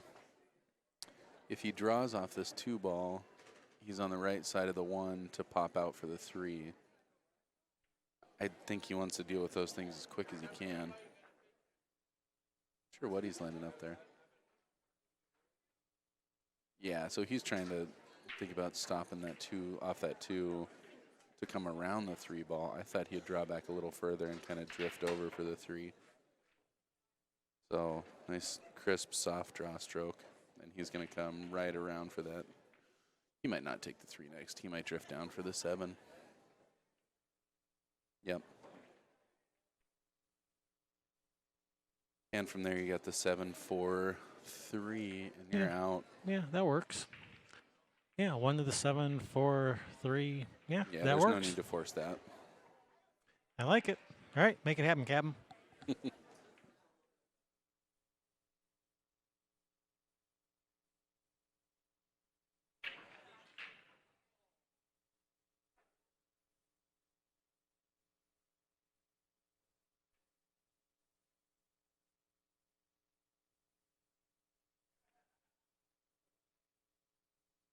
Shot.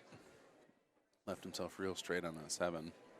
Yep, just roll forward past the 4. Leave yourself some angle to come straight up 1 rail at the 3. And he's 4 balls away from winning this match. Yes, he is. Yeah, I think he's going to follow it down even further. I'm not sure he wants to be reaching over that full table. I think he's going to follow it down and then use the back half of the 4 to come up.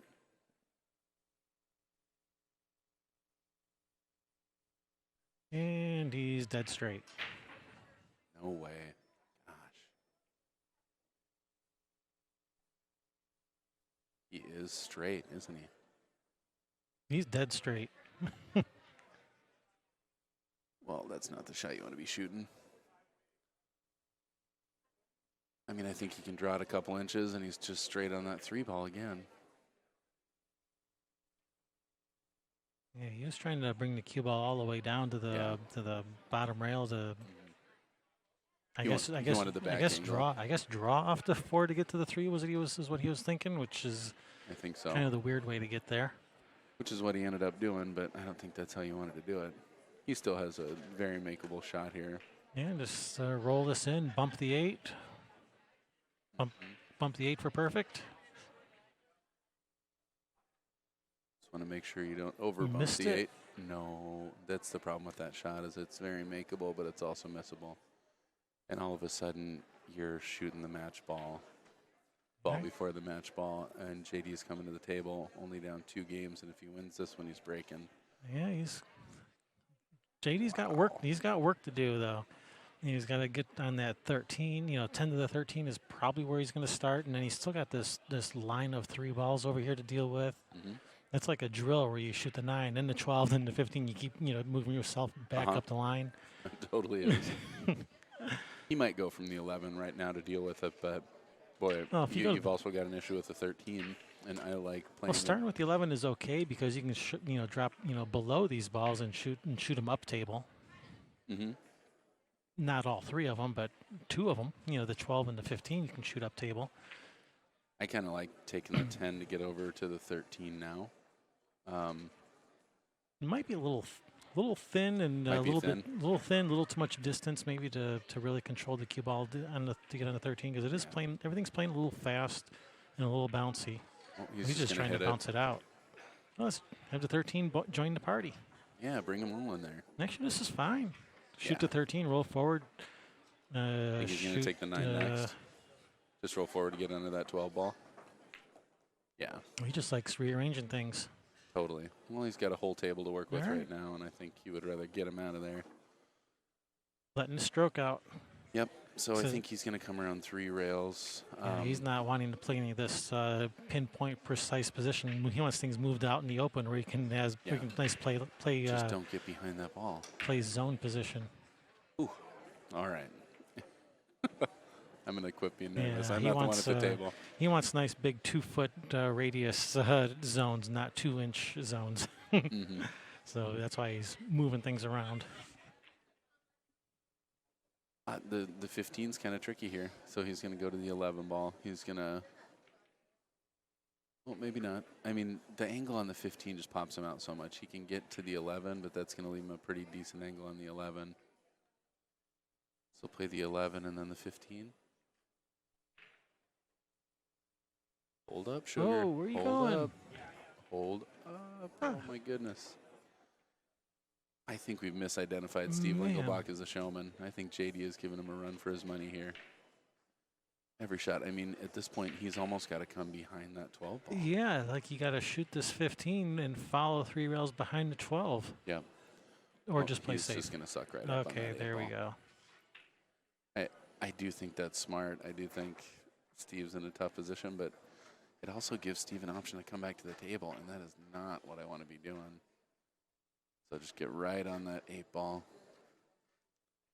He's not. Well, he's taking away the up and down table kick, so he can't just kick it in the corner. So Steve's got a 2-railer to try and make that 3. And 2 rails, sure. I think that's a great option because if he hits it, he's got a chance to make it. That 8 ball cuts in the side, and it leaves JD tough. I mean, he could definitely miss this ball and still get safe. Yeah, just because it could just like glance off the 3 and leave him on the end rail, and he's either has a long shot on the 15 or he's behind the 8. Sure.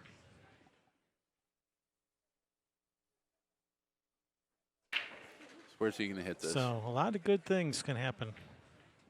I don't know, that ball is going to pick up so much side spin. So much. From hitting that. Once it hits that first rail, it's going to pick up so much side spin. It's hard to judge. So he's aiming down between that first and second diamond. Oh, he's going he's one spinning rail it. with spin. He doesn't want the 2. I don't think he's going to end up doing that. Wow, He is. He's going one rail with spin. Oh, my goodness. Make that ball. And he darn near made it. Oh my gosh, and there's safe. the. He didn't get safe. JD He can see the edge of the 12. He can see. He can see the edge. Okay. He can see the edge of the 12, but he can see all of the 15. Really? Boy, I'm just not. My eyes aren't working so well. He can see all of the 15. He can shoot the 15 in. Follow to the end rail and back up for the 12 in the side. I don't think he will. I think he's going to cut that Think 12 cut the and 12? come back around for the 15. I mean, that's only a couple inches to pocket versus a long shot here. Got real natural line off the 12 ball. That's what I'd be shooting. The way things have been going, he'll probably hook himself behind the 8. I'm not trying to be negative. Well, I'm just saying that's how things have been going. if you say he's gonna, he probably won't get back there. But Oh, well, if you there you say go. wanna Then be- he's you want to be careful. All right, of that. then he's definitely going to hook himself behind the 8. There, does that undo the jinx? I believe so. Let's see. Proof is in the pudding. There you go. Oh my goodness. Oh my God! What Oh is going on man! here? And That's how you play a point-to-point shape. That's an advanced level move there. I don't recommend you you try that. Oh my gosh. Wow. And he's left himself a pretty strong back cut on the safe ball. JD is putting work in. Oh man. He just hits this ball so smooth though. Yep. And controlling the cue ball just in case. not leaving a shot on the 3. Well, and not how we thought it was going to happen, but he's stepping to the table now to break down 1 game. It's definitely this is if you're not excited watching this, you don't have a heartbeat. Yeah, this isn't the game for you. Holy cow. JD says, "Hey, you're supposed to play it that way on these little bar tables."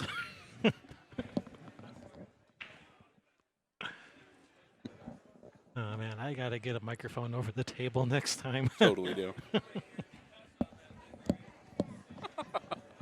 What'd he say? He was asking how much we could hear what's going on at the table over there. Not Assuring enough. JD, we aren't picking any of that up. Don't worry about it. Both these players smiling out there. It looks like JD is smiling a little bigger than Steve right now. Oh man, this is fun to watch. This is exciting. This has been awesome. Yeah, thank you for having me. It's great to be able to sit in on this. Yeah, you picked a good one. You picked a good one to sit in on. Lucky field. Thought it was Secret Field. That as well. There's a lot of fields. Oh, we almost lost someone up front. Spectator row. He just tripped over the crippled guy. Way to go, Ray. Just tripped over the guy. Just tripped over the guy with the crutches. Kevin Fong. Man, booted him too. So Kevin Fong is playing, but he has crutches. So is he hobbling around the? What's up with Kevin? Are you hobbling around the table? Yeah, I'm not sure what happened to Kevin, but I do know he is playing. All right, JD with the break.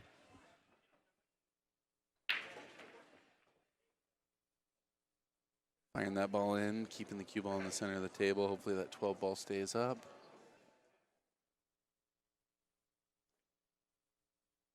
Yeah. That 11 ball goes. I think I don't know. I think I'm probably, because that 12 ball stayed up, I think I'd end up taking stripes here. Still got that 10 up by the corner. Up by the side. I would be solids all day if that 12 would have fallen, but I think he's going to end up going stripes here.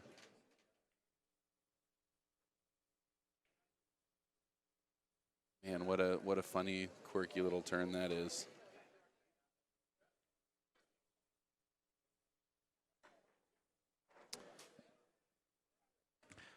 Yeah, I think he's got to take stripes here. All right, everyone in the chat room, hit the thumbs up button if you're enjoying this match. Yeah, and follow these guys. They're just pumping out all sorts of fun, exciting pool matches. I know I've been enjoying them. Yeah, I mean, solids are laying really good. Unfortunately, your biggest cluster has its main pocket blocked. So here we go, taking the 12. And looks like he's just going to draw straight out. Maybe go for that 10 next. He's overdone that one a little bit, so left himself a tricky little shot on the 11, or he can go down for the 15. I think he's going to go for the 15, coming back for the 9-13. Yeah, I think that's about his only choice right here. That's about his only option. Yeah, he overdrew that one a little bit. But he's still in great position. You can do whatever you want from this 15 here. You could even play the 15 and take the 10 next, which I actually kind of like. Just lay yourself right on that rail over there. Okay, so 15 to the 10, and from the 10 draw back to that 13-9. Yeah. Then the 11, 11 to the 8. That's gonna be tricky. Yep.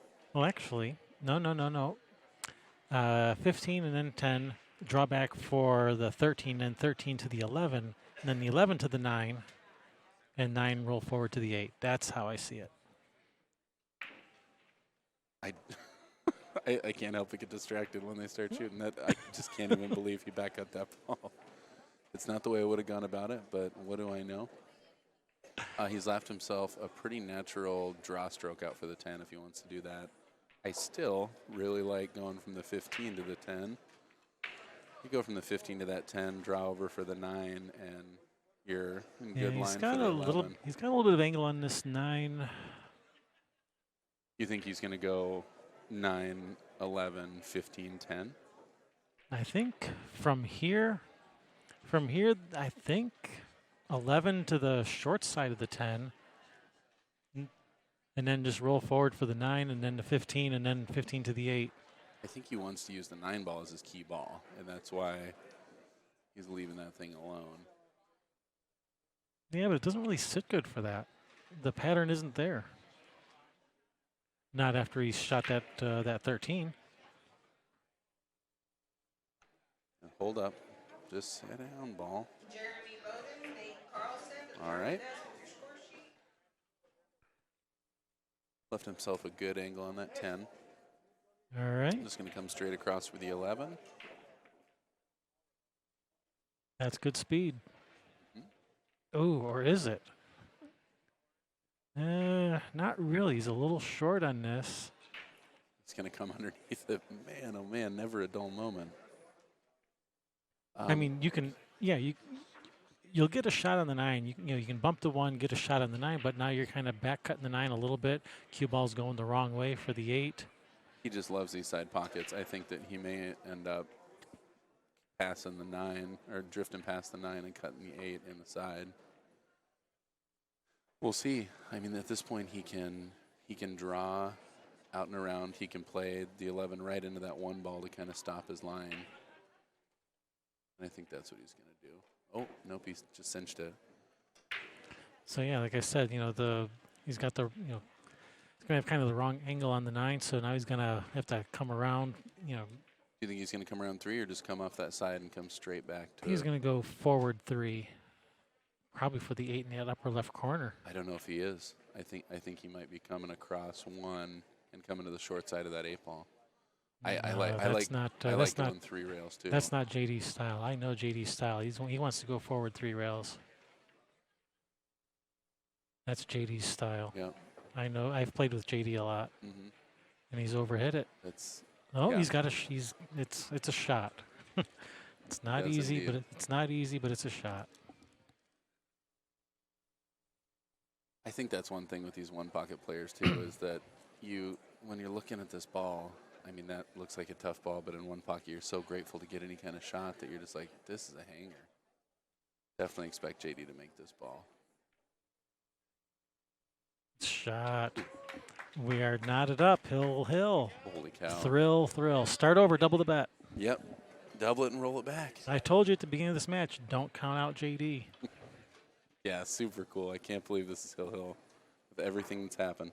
I've said it all along. Don't count him out. Yeah, let's do it again. Serious. I'll back somebody. Let's roll it back. Steve breaking here. I am sure he is just frustrated to be in this situation. I can't believe that. Yeah, he's let a couple games get away. Yeah.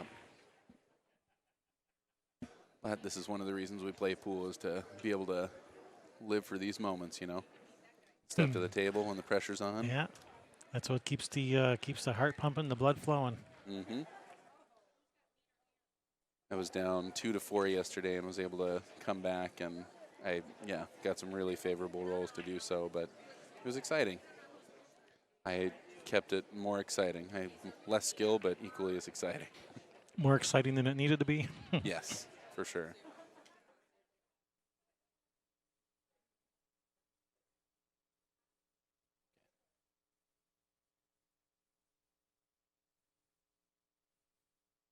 Oh my gosh. This is exciting. It looks like both players are stepping away for just a minute here.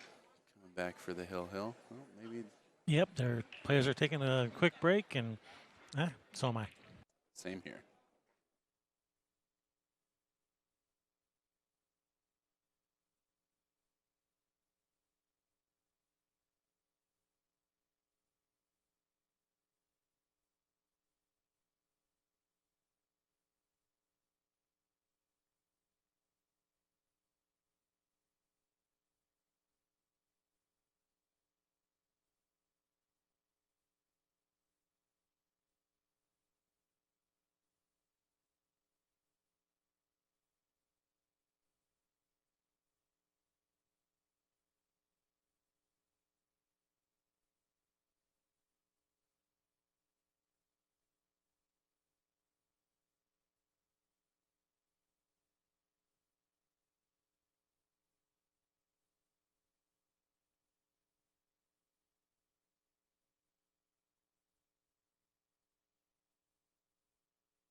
right, we are back. And we're back. Steve making a ball on that break, and again, kind of a quirky little opening ball. Have they started over there? Have they started?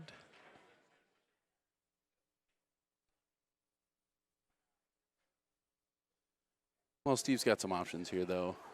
He is up and over that 11 ball, or sorry, up and over the 15 to take the 11. I do think he has a line on the 7, but it's close, and that's straight on. There's not a lot to work with from there. Well, in characteristic fashion for this match, oh, he might be hooked on that 15 to play the 7. It's hard to tell up on that monitor. It looked to me like he had it. Oh, man.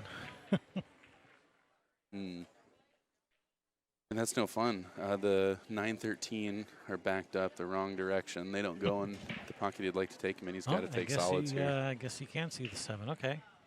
Boy, that's tight. Oh, he's shooting at Gonna it. draw straight off it. Nice. Little contact. Unfortunately, I don't think he can do much with that 2 ball.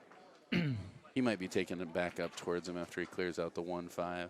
Yeah, he's gonna have to. He's gonna have to get rid of this. At the very least, get rid of the 5 ball. Play the the 4 and the 6. Drop under the 2 from the 6 ball. Yeah, nothing's coming easy right now. So yeah, he's got his work cut out. Unless he wants to run into it here, I think he might he be is. running into it. Yeah. He's got the 4 Go ball right and into it now. 4 ball and 5 ball is It's a great for shot. backups. That's a set-winning shot right there. From here, he looks like the 4-6-3-5-2. Yep, that's a nice shot. The 2 still doesn't go in either of these bottom 2 pockets, but it makes position for the remaining 4 pockets easier. Oh, shoot, I thought he opened that up. You're right, the 11 ball is totally in the way there. So he's still got to get back behind that 2 ball. No, but like you said, you start with the 4 and then the 6, from the 6 to the 2, Yep, 2 on the side. or I- 4-3-6. It's kind of on the wrong line. Yeah, I think he has too much angle to hold it for the 3. He may drift up to take that 5 ball and try and get behind the 2.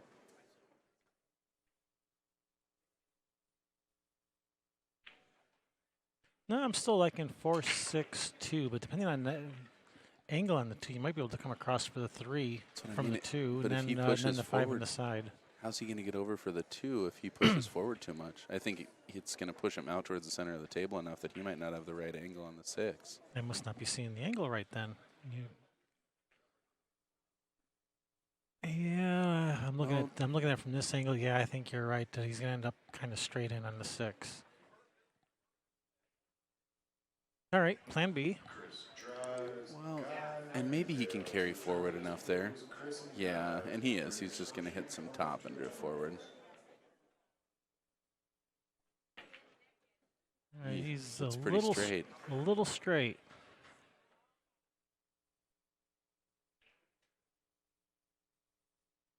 Got a couple chances at this one. And that Yeah. two does not pass the 15, right? I don't think so. No, that 2 does not pass the 15. That's why I like playing that ball up to the backside of the 5 to come around behind the 2. Felt like if you rolled it just a little bit more, you got a perfect line. From here, I think he's going to end up using the 5. I don't think he's going to try and pop out for this. He's going to draw. He's going to draw or stop for the 3. I think he. Oh my gosh. Makes contact with it, but he's hooked. Oh. All right. Well, man. he's plan B. 3 ball, roll forward for the 5, and then 5 try to get. Actually, what that did was that opened up the corner for the 2 ball. If he makes this, Yeah, if he makes this 3 ball. if he makes the 3, then Nice he's easy out. drift off the 5 for the 2. Yeah, because that's opened up the corner for the 2. So just make the 3, 5-2, you're out. Boy, this is a big shot. Yeah, you just got to make this ball. And he's Plays made the it. 2 railer. He's gone. He's Try just to fine. try to That's- super slow roll this, or you try to come past it for the 2 on the side. Oof. It's not very much fun either way, is it?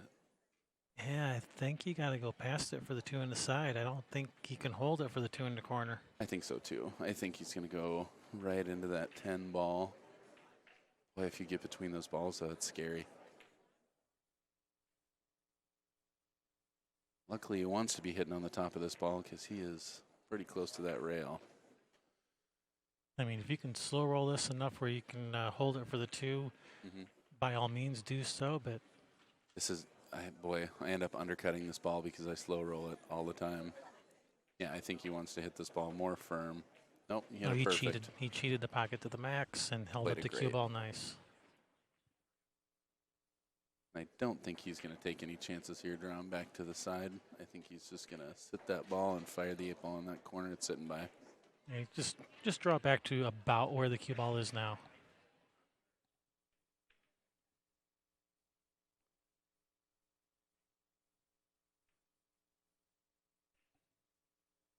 That looks pretty straight. Holy cow. And this could be the end of a very exciting match.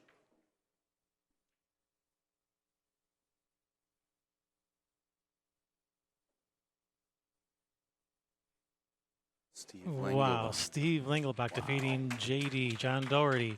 That was a fun-filled match. This was an A-side match. Both players still alive. JD's still alive. JD put up one hell of a fight, but you know, can't beat when he just breaks and runs on the last game there when it's hill. Yep. That was a lot of fun. Remember to hit that thumbs up button if you enjoyed this match. All right, Kevin Ross, Summerfield Habner for Railbirds Productions. We're going to have lots more pool for you guys, so stick around. Kevin, thanks for having me. Yeah, thanks for joining us. All right, see you guys. See you.